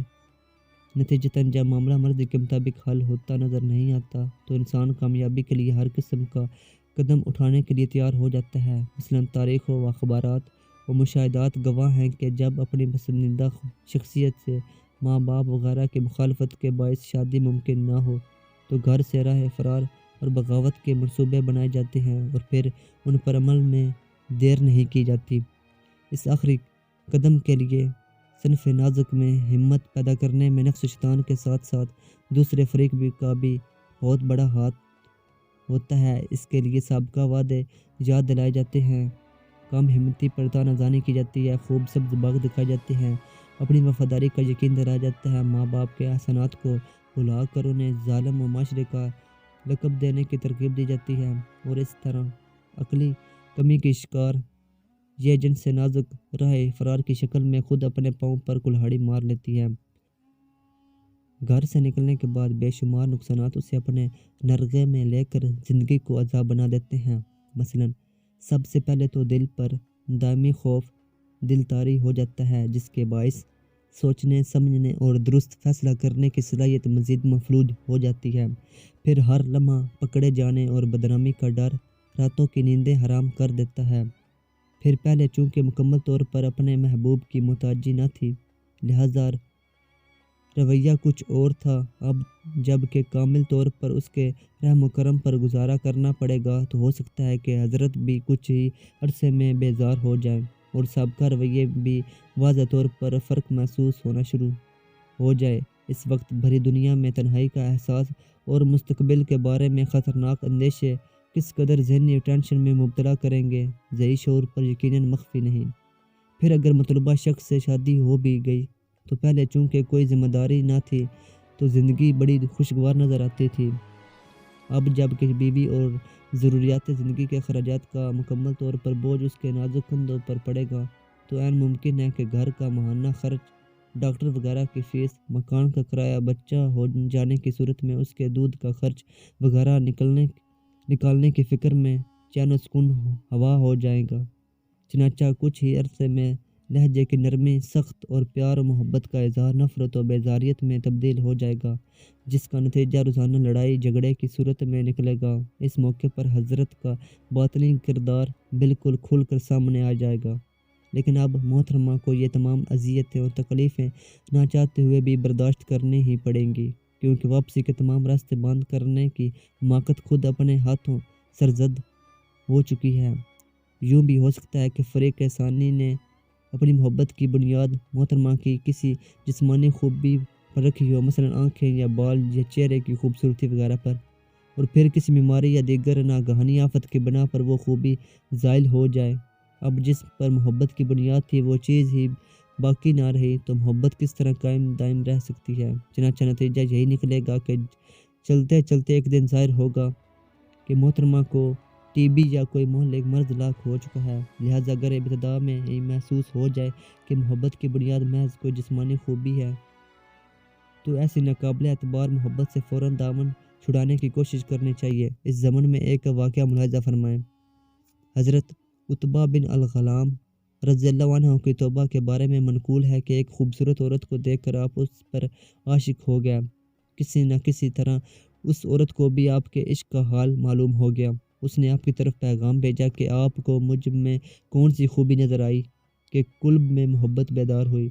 آپ نے جواب بھیجا، ایک مرتبہ تمہاری آنکھوں پر نگاہ پڑ گئی تھی، ان کی خوبصورتی نے میرے دل کو گھائل کر دیا ہے۔ جب عورت تک آپ کا پیغام پہنچا تو اس نے اپنی دونوں آنکھیں نکال کر ایک تھال پر رکھوا کر خادمہ کے ہاتھ آپ کو بھیج دیں اور ساتھ ہی کہلوایا، جس چیز سے آپ نے محبت کی تھی حاضر خدمت ہے۔ جب آپ نے یہ ماجرا دیکھا تو دل پر ایک عجیب کیفیت طاری ہو گئی۔ فوراً حضرت خواجہ حسن بصری رضی اللہ عنہ کی خدمت میں حاضر ہوئے اور توبہ کی سعادت حاصل کر لی۔ یوں بھی ممکن ہے کہ نوجوان محترمہ سے شادی کر کے اپنے گھر لے جائے اور ماں باپ سے لڑ جھگڑ کر اور بہنوں وغیرہ کو کسی نہ کسی طرح راضی کر کے گھر میں رہائش اختیار کر ہی لے۔ بظاہر یہ معاملہ عشق و محبت میں کامیابی کی خبر دیتا نظر آئے گا، لیکن در حقیقت ایسا نہیں، کیونکہ جیسا کہ پہلے عرض کیا جا چکا ہے کہ لڑکوں سے میل جول بڑھانا اور گھر سے راہ فرار اختیار کرنا ہمارے معاشرے میں اب بھی بے حد معیوب سمجھا جاتا ہے۔ چنانچہ عین ممکن ہے کہ شوہر کے گھر والے لڑکی کو ہمیشہ گندی فطرت و عادت والا گمان کریں اور اپنے گھر کی بچیوں پر اس کے برے اثرات پڑنے کا خوف انہیں اپنی لپیٹ میں لے لے۔ اس صورتحال میں ان کی جانب سے اجنبیت کا مظاہرہ اور چھوٹی چھوٹی باتوں پر بڑے بڑے طعنے لڑکی کی زندگی عذاب بنا دیں گے۔ ان طعنوں کا عموماً سبب یہ بھی ہوتا ہے کہ ان محترمہ کی وجہ سے ماں کو اپنے بیٹے اور بہنوں کو اپنے بھائی کی شادی کی صورت میں دلی ارمان پورے کرنے کا موقع نہیں ملتا، لہٰذا دل کا وہ پوشیدہ غصہ طعنوں کی شکل میں کم کرنے کی کوشش کی جاتی ہے۔ اب روزانہ دیے جانے والے یہ طعنے دل کو چھلنی کرتے رہتے ہیں۔ ان کے جواب میں اگر شوہر سے شکایت کی جائے اور وہ اس کا دفاع کرنے کی کوشش کرے تو ساس و نندوں کی طرف سے مزید تکلیف کا سامنا کرنا پڑے گا، اور یہ بھی ممکن ہے کہ شروع میں شوہر دلاسے دیتا رہے لیکن پھر پریشان ہو کر اس کا رویہ بھی تبدیل ہو جائے۔ اب جب کہ واپسی کے راستے بند ساس و نندوں کا رویہ ناقابل برداشت اور جس کے سہارے کو مضبوط سمجھ کر یہ قدم اٹھایا تھا وہ بھی برات و بیزاریت کا اظہار کرنا شروع کر دے تو پھر یقیناً اپنے ماں باپ کی شفقت و محبت اور بھائی بہنوں کا پیار یاد آئے گا، جس کے باعث ایک مزید رنج و غم کا سامنا کرنا پڑے گا۔ ساتھ ساتھ اپنی بے مروتی پر شدید پچھتاوا بھی دامنے گیر ہو جائے گا۔ اس کا نتیجہ کیا نکلے گا؟ اخبار اٹھا کر دیکھیے، کوئی ساری زندگی جل جل کر گزارتا معلوم ہوگا، کسی کو مہلک بیماریوں نے گرفت میں لے لیا ہوگا اور کوئی خودکشی کے ذریعے اذیت سے نکلنے کی کوشش میں مزید تکلیف دہ زندگی میں داخل ہو رہا ہوگا۔ اس کا ایک بہت بڑا نقصان یہ بھی ہوتا ہے کہ ایسی باہمت خواتین کی اولاد کی زندگی بھی عموماً آزمائشوں کا شکار رہتی ہے۔ مثلاً جب انہیں ماں باپ کے کارناموں کی خبر ہوتی ہے تو اپنے قلوب میں ان کی عظمت و محبت کو کم ہوتا محسوس کرتے ہیں۔ میڈیا پر ہیرو ہیروئن کے درمیان شادی سے قبل ہونے والے معاملات کو بار بار دیکھنا اس معاملے میں بہت اہم کردار ادا کرتے ہیں۔ نتیجتاً ان کا رویہ تبدیل ہونا بھی عین ممکن ہے۔ اب یا تو وہ اس طرح اظہار بے ازاریت کے ساتھ زندگی گزاریں گے اور یا پھر ایک دن ان کی جانب سے کوئی اسی قسم کا قدم اٹھاتا دکھائی دے گا۔ پھر اگر ایسے افراد کی اولاد بے عشق و محبت میں گرفتار ہو جائے تو چاہے سامنے والا یا والی کیسی بھی قوم یا خاندان سے تعلق رکھتے ہوں، کیا یہ ماں باپ انہیں روکنے پر قادر ہوں گے؟ اور روکیں بھی تو کس منہ سے؟ خود جرم کر کے دوسروں کو اس جرم سے روکنے کی کوشش یا تو کی ہی نہیں جاتی، اور اگر کی بھی جائے تو عموماً رائیگاں چلی جاتی ہے۔ یوں اولاد کی طرف سے بھی مختلف انداز میں رنج و غم برداشت کرنا پڑے گا۔ پھر یہ بھی ہو سکتا ہے کہ بھلا پھسلا کر ساتھ لے جانے والا مخلص عاشق چند آوارہ گر دوستوں کی موجودگی میں کسی موقع سے فائدہ اٹھانے والے قاضی سے نکاح پڑھوا کر بعد اوقات معاذ اللہ بغیر نکاح کے ہی اپنا مقصد پورا کر کے محترمہ کو چند ٹکوں کے عوض کسی اور کے حوالے کر کے ہمیشہ ہمیشہ کے لیے منہ چھپا جائے۔ ایسی صورتحال میں محترمہ کا کیا انجام ہوگا، اس کا تصور کر کے غیرت مند مسلمان بہنوں کو تو خوف سے لرز جانا چاہیے۔ اگر جسم فروشی کے کاروبار میں ملوث عورتوں سے اس مقام تک پہنچنے کے بارے میں معلوم کیا جائے تو اکثر سے اسی قسم کے واقعات سننے کو ملیں گے۔ پھر اگر کچھ بھی نہ ہو بلکہ راہ فرار کے بعد اپنے گھر واپسی کے اسباب بن جائیں، تب بھی یقیناً اللہ تعالیٰ کی جانب سے عطا کردہ سابقہ عزت دوبارہ کبھی حاصل نہیں ہو سکتی۔ رشتہ داروں کے تانے اور محلے والوں کی طنزیہ نگاہیں جینا دوبھر کر دیں گی۔ خاندان و محلے کی کنواری بچیوں کو ملنے سے روک دیا جائے گا۔ حسد کرنے والے موقع سے فائدہ اٹھا کر رشتے کے لیے آنے والوں کو تمام واقعہ خوب مرچ مسالہ لگا کر سنائیں گے۔ یوں مناسب رشتوں کے دروازے بند ہو جائیں گے۔ مجبوراً گھر والوں کو اس مقام سے نقل مکانی کرنی پڑے گی اور اسی طرح پورے گھر کا چین و سکون تباہ و برباد ہو جائے گا۔ اس سلسلے میں متعلقین کی خدمت میں بھی چند معروضات پیش کرنا ضروری سمجھتا ہوں۔ چنانچہ اگر خاندان کا کوئی فرد اس چکر میں مبتلا ہو جائے تو اس سے تعلق رکھنے والے حضرات کو ناراضگی یا اظہار نفرت کے بجائے حکمت و دانائی کے ساتھ اس حرام فعل سے دور کرنے کی کوشش کرنی چاہیے، کیونکہ ایسے شخص سے ناراض ہونے کا مطلب یہ ہوگا کہ ہم نے اسے مکمل طور پر نفس شیطان کے رحم و کرم پر چھوڑ دیا۔ اب خود غور فرما لیجئے کہ اپنے عزیز کو شیطان سے بچانا بہتر ہے یا اس کے حوالے کر کے برے انجام سے بے پرواہ ہو جانا۔ چنانچہ ماں باپ، بھائی بہن، دوست احباب وغیرہ کو چاہیے کہ ایسے موقع پر جذباتی پن کی بجائے ہوش مندی سے کام لیں اور مذکورہ شخص کی اصلاح کی کوشش کریں۔ اس ضمن میں چند اقوال و واقعات رہنما کی حیثیت کی رکھتے ہیں۔ حضرت ابراہیم نخعی رضی اللہ عنہ ارشاد فرماتے ہیں کہ کسی گناہ کے ارتکاب کی بنا پر اپنے بھائی سے تعلق دوستی منقطع نہ کرو، کیونکہ اگر وہ آج مبتلا گناہ ہے تو عین ممکن ہے کہ کل توبہ کر لے اور اس سے باز آ جائے۔ ایک شخص سے کہا گیا، تیرا دوست اللہ تعالیٰ کی نافرمانی میں مبتلا ہو گیا ہے اور تو نے ابھی تک اس سے دوستی ختم نہیں کی۔ اس نے جواب دیا، میرے اس دوست کو آج میری دوستی اور بھائی چارے کی بہت ضرورت ہے، کیونکہ وہ غلط کام میں پھنس گیا ہے۔ میں اس سے اس حالت میں کس طرح علیحدگی اختیار کر سکتا ہوں؟ میں نرمی اور شفقت کے ساتھ اسے دوزخ کے راستے سے ہٹاؤں گا اور حتی الامکان اس کی مدد کروں گا۔ لیکن اس مقام پر یاد رکھیں کہ کسی گناہ گار سے قطع تعلق نہ کرنا اس وقت مستحب ہے کہ جب اس کی اصلاح کی قوی امید اور اپنے بارے میں مکمل اطمینان ہو کہ اس کی وجہ سے گناہوں میں مبتلا نہ ہوں گے۔ اس کے برعکس اگر خود بھی گناہوں میں شریک ہو جانے کا یقین ہو تو اب قریب رہنا گناہ اور علیحدہ ہو جانا واجب ہے۔ منقول ہے کہ دو اشخاص آپس میں دوست تھے۔ ان میں سے ایک خواہش نفس کے تحت کسی کے عشق میں مبتلا ہو گیا۔ چنانچہ اپنے دوست سے کہا، میرا دل بیمار ہو گیا ہے، اگر تو چاہتا ہے کہ مجھ سے محبت و دوستی کا تعلق ختم کر لے تو تجھے اس کا اختیار ہے۔ دوست نے جواب دیا، معاذ اللہ، یہ کیسے ہو سکتا ہے کہ صرف ایک گناہ کی وجہ سے میں تجھ سے رشتہ دوستی منقطع کر لوں؟ پھر اس نے پختہ ارادہ کر لیا کہ جب تک اللہ تعالیٰ میرے دوست کو اس گناہ سے نجات عطا نہ کرے گا میں کھانا نہ کھاؤں گا۔ اب وہ وقتاً فوقتاً اس سے پوچھتا رہتا کہ کیا حال ہے۔ وہ یہی جواب دیتا کہ بدستور مبتلا مرض ہوں۔ یہ دوست مسلسل کھانے سے کنارہ کش رہا اور غم میں اندر ہی اندر گھلتا رہا۔ آخرکار اس کا جذبہ اصلاح اللہ تعالیٰ کی بارگاہ میں مقبول ہو گیا، اور ایک دن وہ دوست اس کے پاس آیا اور خوشخبری سنائی کہ الحمدللہ، اللہ عز و جل نے مجھے اس مرض سے نجات عطا کر دی ہے اور میرا دل معشوق کے عشق سے متنفر ہو گیا ہے۔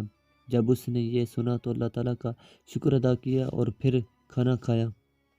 مروی ہے کہ بنی اسرائیل میں دو دوست تھے۔ یہ دونوں ایک پہاڑ پر اللہ تعالیٰ کی عبادت میں مشغول رہا کرتے تھے۔ ایک مرتبہ ان میں سے ایک شہر میں کچھ خریدنے آیا تو اس کی نگاہ ایک فاحشہ عورت پر پڑ گئی اور وہ اس کے عشق میں گرفتار ہو گیا اور اس کی مجلس اختیار کر لی۔ جب کچھ روز گزر گئے اور وہ واپس نہ آیا تو دوسرا دوست اسے تلاش کرتا ہوا شہر میں پہنچا۔ معلومات کرنے پر اس کے بارے میں سب کچھ جان گیا۔ یہ اس سے ملنے پہنچا تو عاشق دوست نے شرمندہ ہو کر کہا کہ میں تو تجھے جانتا ہی نہیں۔ اس نے اس کی بات کو نظر انداز کر کے کہا، پیارے بھائی، دل کو اس کام میں مشغول نہ کر۔ میرے دل میں جس قدر شفقت آج پیدا ہوئی ہے پہلے کبھی نہ ہوئی تھی۔ یہ کہہ کر اسے اپنے سینے سے لگا لیا۔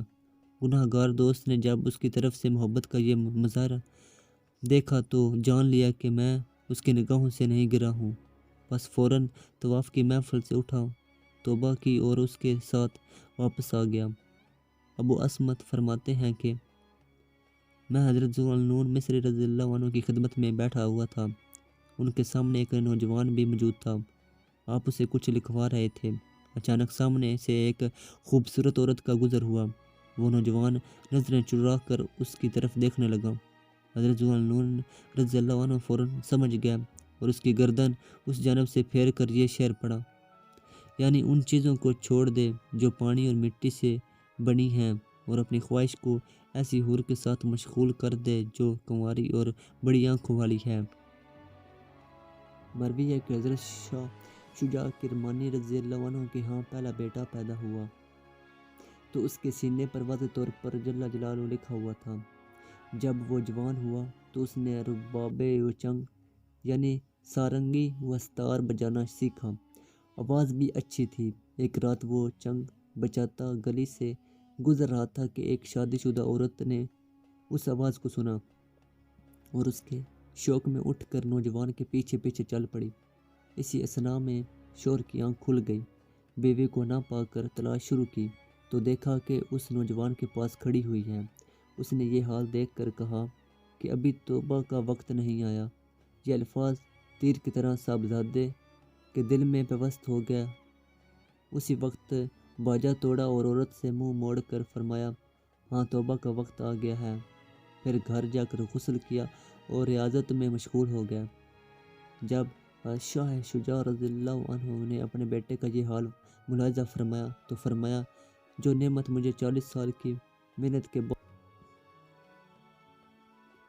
منقول ہے کہ ایک مرید اپنے پیر صاحب سے ملنے کے لیے ان کے گھر پر گیا۔ دروازہ بجانے پر حضرت کی حسین و جمیل نے ایک پارسا لونڈی باہر آئی۔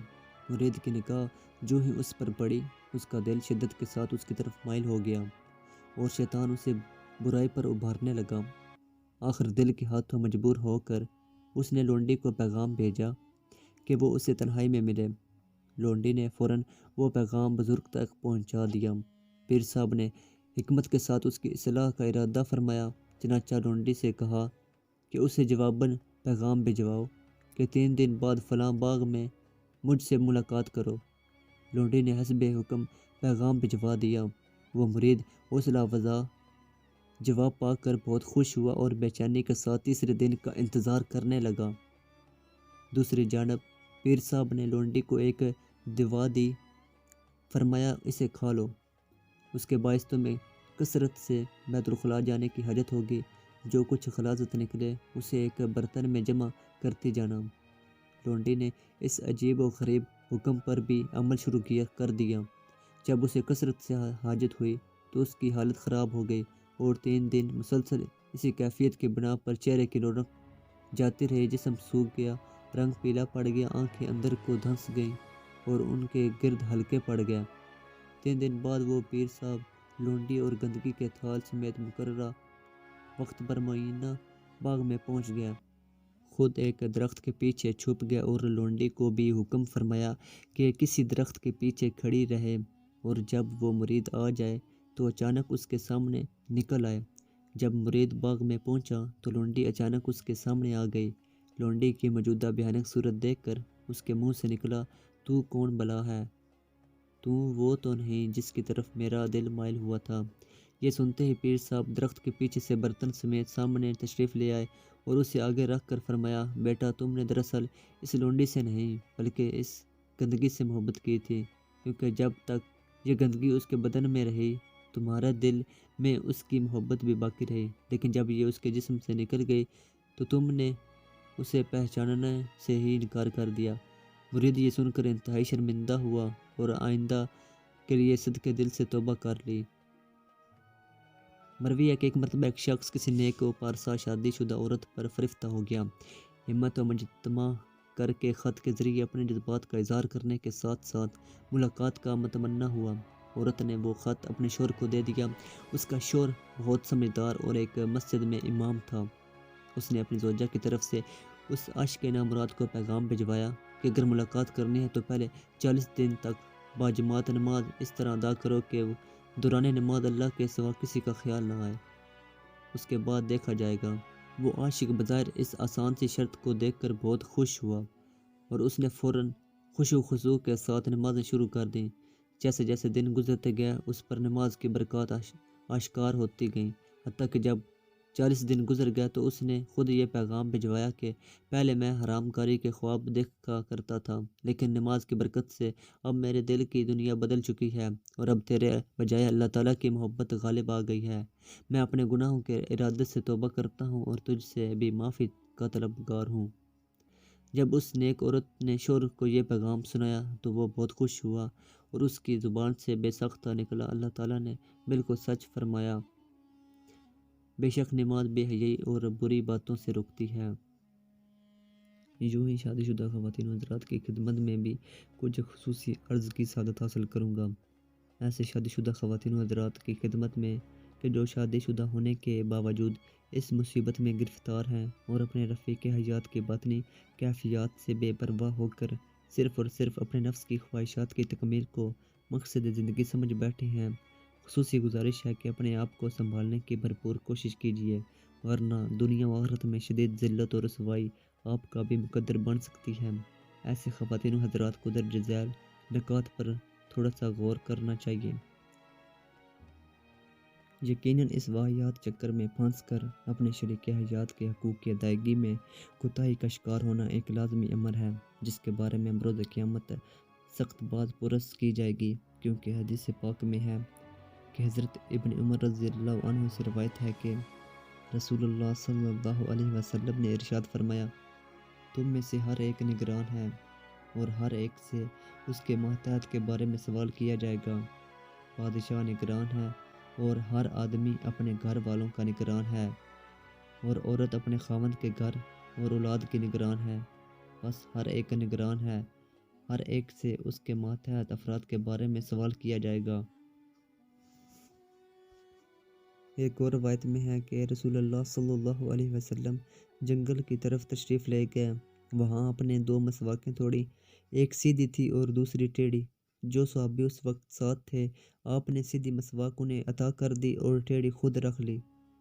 صحابی نے عرض کی، یا رسول اللہ صلی اللہ علیہ وسلم، اچھی مسواک آپ رکھ لیں۔ ارشاد فرمایا، جو شخص کسی کے ساتھ ایک گھڑی کے لیے بھی صحبت مجلس کرتا ہے، قیامت کے دن اس صحبت کے حق میں اس سے باز پرس ہوگی کہ اس کا حق ادا کیا یا ضائع کیا۔ مذکورہ دونوں احادیث کا خلاصہ یہ ہے کہ دنیا میں جو لوگ کسی انسان کے حکم کے تابع یا صحبت میں رہنے والے ہیں، بروز قیامت ان کے حقوق کے بارے میں اس سے سوال کیا جائے گا کہ ادا کیا یا ضائع کر دیا۔ چنانچہ شوہر سے بیوی، بچوں، استاد سے شاگردوں، مالک سے نوکروں اور ملکی عہدیداروں سے عوام الناس کے بارے میں پوچھ گچھ کی جائے گی۔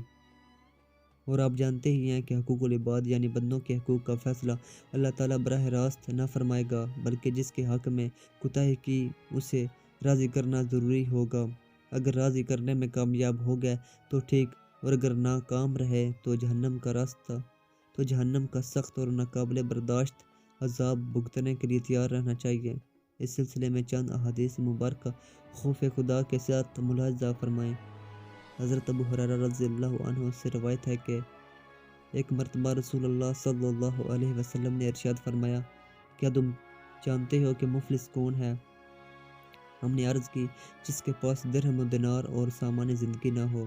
فرمایا، میری امت کا مفلس وہ ہے جو قیامت کے دن نماز، روزہ اور زکوٰۃ لے کر آئے گا، مگر اس نے کسی کو گالی دی ہوگی، کسی کو تہمت لگائی ہوگی، کسی کا مال کھایا ہوگا، کسی کا خون بہایا ہوگا اور کسی کو مارا ہوگا، یعنی لوگوں کے حقوق تلف کیے ہوں گے اور انہیں اذیتیں پہنچائی ہوگی۔ اس کی وجہ سے اس کی نیکیاں کچھ کسی کو دے دی جائیں گی اور کچھ کسی کو۔ اس نے لوگوں کے حقوق جس قدر چھینے ہوں گے، اگر ان کا عوض ادا کرنے سے پہلے اس کی نیکیاں ختم ہو جائیں گی تو ان لوگوں کی برائیاں لے کر اس پر ڈالی جائیں گی اور پھر اسے جہنم میں پھینک دیا جائے گا۔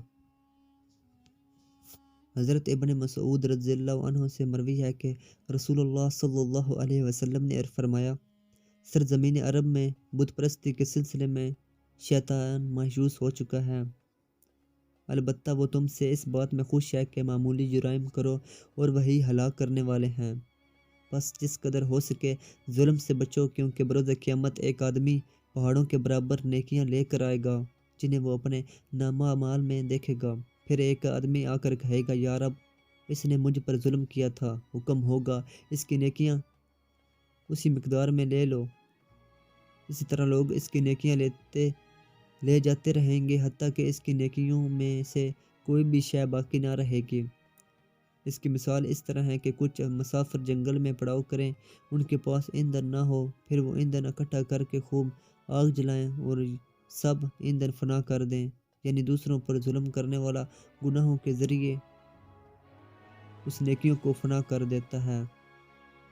حضرت انس رضی اللہ عنہ کہتے ہیں کہ میں نے رسول اللہ صلی اللہ علیہ وسلم کو فرماتے سنا کہ اللہ تعالیٰ بروز قیامت لوگوں کو برہنہ، غبار آلود اور اس حال میں اٹھائے گا کہ ان کے پاس کوئی بھی چیز نہ ہوگی۔ پھر اللہ تعالیٰ ان سے ایسی آواز کے ساتھ کلام فرمائے گا کہ جس دور والا بھی اسی طرح سنے گا جیسے نزدیک والا۔ وہ فرمائے گا، میں بدلہ لینے والا بادشاہ ہوں۔ اہل جنت میں سے کسی ایسے شخص کو جنت میں داخلے کی اجازت نہیں کہ جس نے اہل نار میں سے کسی پر تھوڑا سا بھی ظلم کیا ہو، حتیٰ کہ میں اس کا بدلہ لے لوں، اور اہل نار میں سے کسی ایسے شخص کو نار میں دخول کی اجازت نہیں کہ جس نے اہل جنت میں سے کسی پر تھوڑا سا بھی ظلم کیا ہو، جب تک کہ میں اس کا بدلہ نہ لے لوں، چاہے ایک تھپڑ ہی کیوں نہ ہو۔ اب یہ غور طلب بات ہے کہ دنیا میں انسان جس شخصیت کی ذات کے لیے مسلسل روحانی اذیت کا باعث بنتا رہا، اس کے جذبات و احساسات کی پرواہ کیے بغیر صرف اپنے جذبات کی تسکین کا سامنا کرنا کافی سمجھا اور اس کی ناراضگی کو بالکل معمولی تصور کیا، تو کیا ایسی شخصیت کو بروز قیامت خود سے راضی کرنا ممکن ہوگا؟ اگر جواب نفی میں ہے تو کیا ایسی صورت میں قیامت کی سخت گرفت سے بچنے کے لیے اپنی تھوڑی سی خواہش کی قربانی کے ذریعے اللہ تعالیٰ کی رضا پر راضی رہنے کی سعادت حاصل کرنا دانش مندی نہیں؟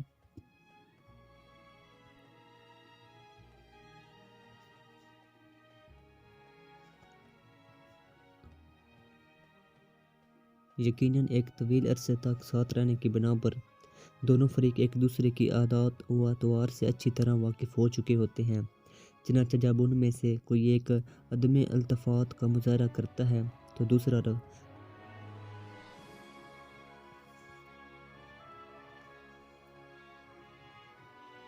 یقیناً ایک طویل عرصے تک ساتھ رہنے کی بنا پر دونوں فریق ایک دوسرے کی عادات و اطوار سے اچھی طرح واقف ہو چکے ہوتے ہیں، چنانچہ جب ان میں سے کوئی ایک عدم التفات کا مظاہرہ کرتا ہے تو دوسرا فریق فوراً اسے محسوس کر لیتا ہے اور سابقہ توجہ کا طلب ہوتا ہے، لیکن چونکہ خائن فریق کسی اور ہی مشغلے میں مشغول ہو چکا ہوتا ہے، لہذا اس توجہ طلبی کا مثبت انداز سے جواب دینے سے قاصر رہتا ہے، جس کا نتیجہ یہ نکلتا ہے کہ دونوں میں ایک کشمکش پیدا ہو جاتی ہے، جس کا سب سے زیادہ منفی اثر ان کی اولاد پر پڑتا ہے۔ یہ بیچار ایک فریق کی محبت سے تو غیر ضروری افعال میں مشغولیت کی بنا پر محروم ہو جاتے ہیں، جبکہ دوسرا فریق شدید ٹینشن میں مبتلا ہونے کی وجہ سے انہیں اپنی شفقت سے دور کر دیتا ہے۔ اس عدم توجہی کے باعث ان بچوں میں احساس کمتری کا مادہ پیدا ہو جاتا ہے، وہ ہر وقت سہمے رہنا شروع کر دیتے ہیں، ایک نامعلوم خوف ان پر مسلط ہو جاتا ہے، وہ تنہائی پسند ہو جاتے ہیں اور پھر ان سب امور کی وجہ سے ان کی ذہنی جسمانی صلاحیتوں میں اضافہ رک جاتا ہے۔ ایسے حضرات کو اس پہلو پر بھی غور کرنا چاہیے کہ بعض اوقات انسان کو اس کے گناہوں کی سزا دنیا میں ہی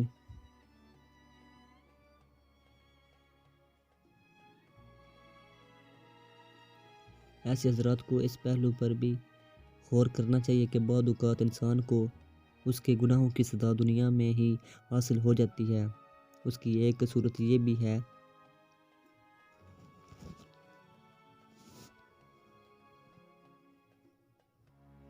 ایسے حضرات کو اس پہلو پر بھی غور کرنا چاہیے کہ بعض اوقات انسان کو اس کے گناہوں کی سزا دنیا میں ہی حاصل ہو جاتی ہے۔ اس کی ایک صورت یہ بھی ہوتی ہے کہ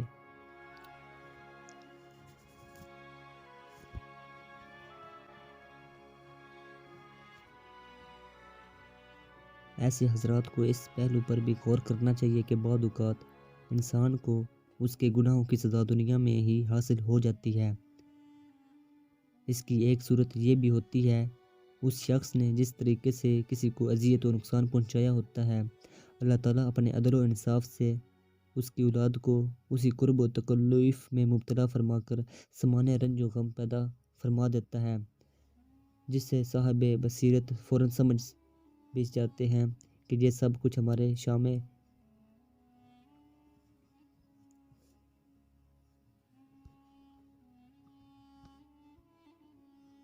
ایسے حضرات کو اس پہلو پر بھی غور کرنا چاہیے کہ بعض اوقات انسان کو اس کے گناہوں کی سزا دنیا میں ہی حاصل ہو جاتی ہے۔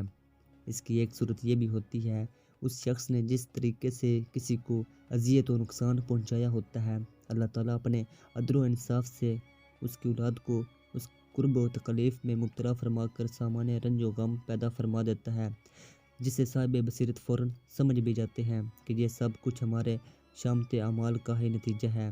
چنانچہ بسا اوقات دیکھا گیا ہے کہ اگر کسی نے اپنے اہل خانہ کو تکلیف پہنچائی تو اس شخص کو اپنی اولاد کو اسی رنجوں میں گرفتار دیکھنا پڑا۔ اس پوری تمہید کو پیش نظر رکھ کر اس گناہ میں مبتلا ہر مرد و عورت کو خود سے سوال کرنا چاہیے کہ جو کچھ آج میں اپنے دوسرے ساتھی کے ساتھ کر رہا ہوں، کل اگر یہی سب کچھ میری اپنی اولاد کے ساتھ کیا جائے تو کیا میں اسے پسند کروں گا؟ یقیناً اس کا جواب نفی میں ہی ہوگا۔ اس منفی جواب کے ساتھ ہی محاسبانہ سوچ غالب ہونی چاہیے کہ جب اپنی اولاد کے لیے یہ سب کچھ ناپسند ہے تو شریک حیات کے بارے میں کیا خیال ہے؟ کیا وہ کسی کی اولاد نہیں؟ اس سلسلے میں اسلامی تعلیمات ملاحظہ فرمائیں۔ حضرت معاذ ابن جبل رضی اللہ عنہ سے روایت ہے کہ رسول اللہ صلی اللہ علیہ وسلم سے افضل ایمان یعنی ایمان کی اعلیٰ ترین خصلت و عادات کے بارے میں سوال کیا گیا تو ارشاد فرمایا، وہ یہ ہے کہ تو اللہ عز و جل کی رضا کی خاطر محبت اور اسی کی رضا کی خاطر بغض رکھے۔ عرض کی گئی، یا رسول اللہ صلی اللہ علیہ وسلم، اور کیا؟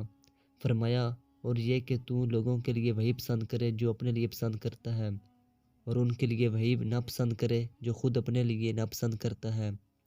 مروی ہے کہ ایک نوجوان رسول اللہ صلی اللہ علیہ وسلم کی بارگاہ میں حاضر ہوا اور عرض کی، یا رسول اللہ صلی اللہ علیہ وسلم، مجھے زنا کی اجازت دیجیے۔ یہ سنتے تمام صحابہ کرام رضوان اللہ علیہ اجمعین جلال میں آ گئے اور اسے مارنا چاہا۔ رسول اللہ صلی اللہ علیہ وسلم نے مارنے سے منع فرمایا اور نوجوان کو اپنے پاس بلا کر بٹھایا، پھر نہایت نرمی اور شفقت کے ساتھ سوال کیا، اے نوجوان، کیا تجھے پسند ہے کہ کوئی تیری ماں سے ایسا فعل کرے؟ اس نے عرض کی، میں اسے کیسے پسند کر سکتا ہوں؟ آپ نے ارشاد فرمایا، تو پھر دوسرے لوگ تیری طرف سے اس فعل کو کیسے پسند کر سکتے ہیں؟ پھر دریافت فرمایا، تیری بیٹی سے اگر اسی طرح کیا جائے تو اسے پسند کرے گا؟ عرض کی نہیں۔ فرمایا، اگر تیری بہن سے کوئی ایسی ناشائستہ حرکت کرے تو، اور اگر تیری خالہ سے کرے تو۔ اسی طرح آپ نے ایک رشتے کے بارے میں سوال فرماتے گئے اور وہ ہر بار یہی کہتا رہا کہ مجھے پسند نہیں، اور لوگ بھی رضامند نہیں۔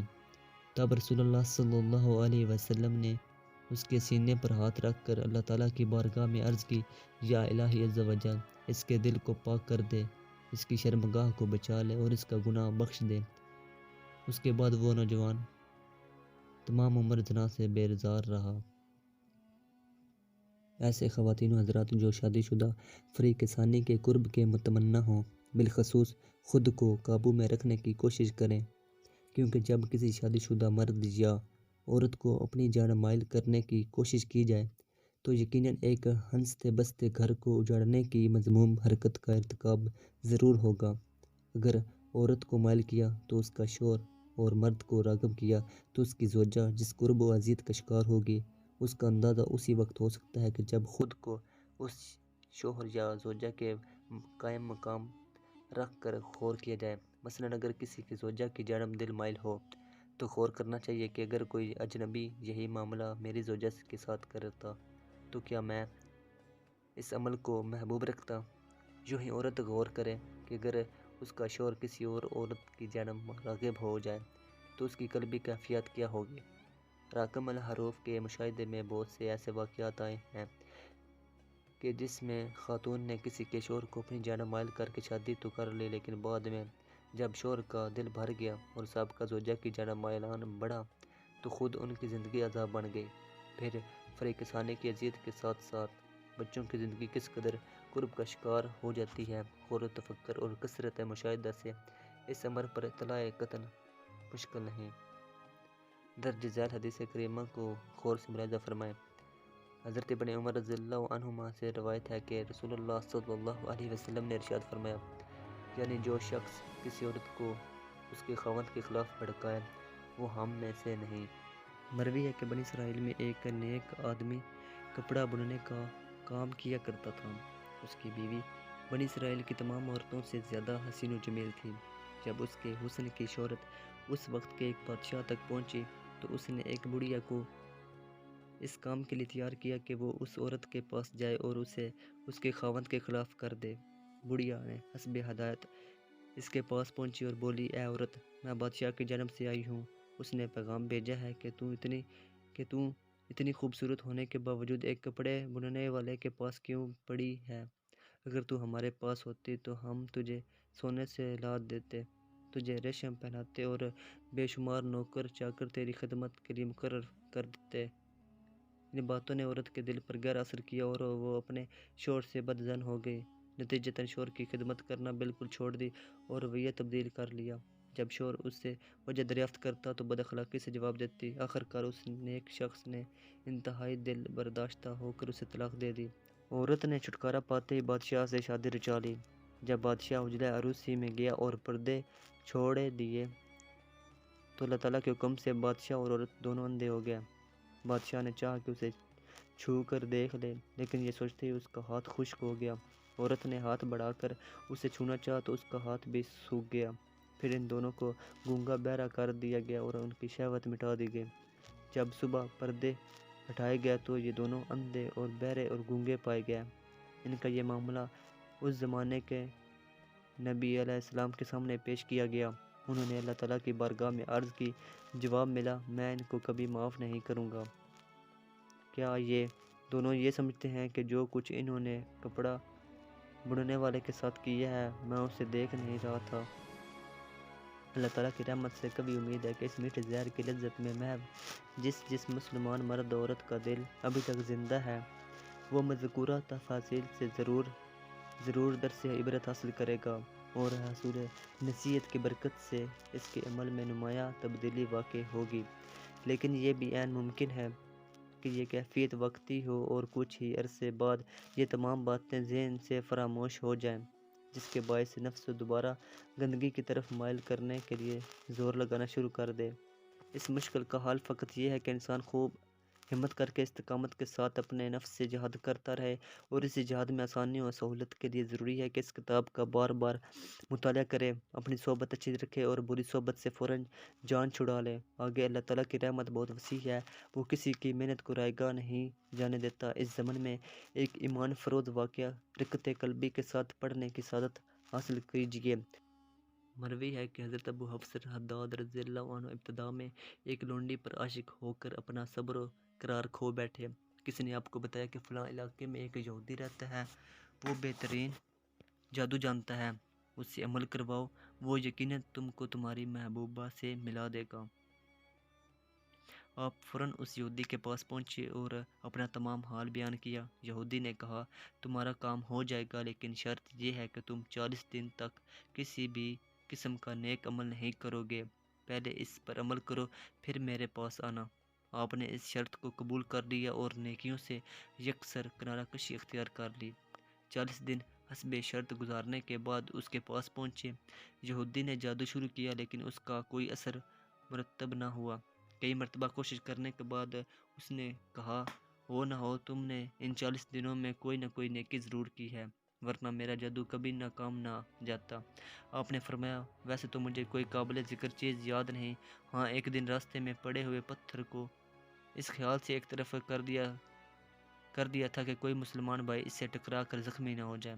یہ سن کر جادوگر نے کہا، کس قدر افسوس کی بات ہے کہ تم اس پروردگار کی عبادت کو چھوڑ بیٹھے ہو کہ جس نے تمہارے ایک معمولی سے عمل کو وہ شرف قبولیت بخشا کہ میرا جادو مکمل طور پر ناکام ہو گیا۔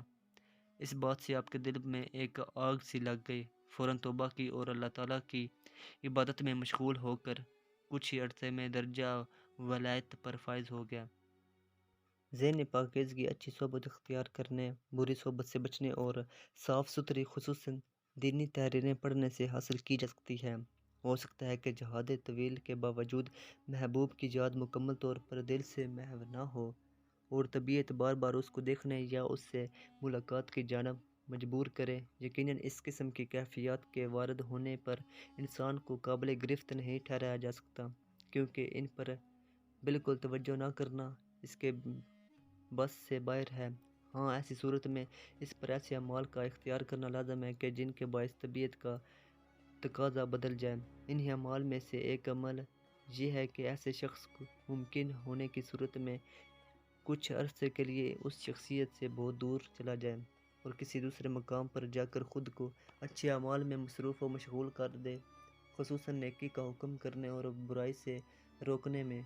جب اسے دوری اور ذہن کو کسی اچھے کام میں مشغولیت کی دولت حاصل ہوگی تو انشاءاللہ تعالیٰ کچھ ہی عرصے میں خود دیکھے گا کہ جس کام کو اس نے بہت زیادہ دشوار گزار تصور کیا تھا، اللہ تعالیٰ کی رحمت سے بے حد آسان ہو گیا ہے۔ قلبی وابستگی والے مقام سے دوری کے علاج ہونے کی بہترین دلیل حدیث مبارکہ میں بیان کردہ یہ واقعہ ہے۔ چنانچہ مروی ہے کہ رسول کریم صلی اللہ علیہ وسلم نے ارشاد فرمایا، تم سے پہلے لوگوں میں ایک آدمی تھا جس نے 99 قتل کیے، پھر اسے توبہ کا خیال آیا، چنانچہ ایک عابد کے پاس پہنچا اور اس سے پوچھا، کیا میری توبہ ہو سکتی ہے؟ اس نے کہا، نہیں۔ اس آدمی نے اسے بھی قتل کر دیا۔ پھر ایک عالم سے دریافت کیا کہ میں نے 100 قتل کیے ہیں، کیا میری توبہ کی کوئی صورت ہے؟ اس نے کہا، ہاں، تیرے اور توبہ کے درمیان کون حائل ہو سکتا ہے؟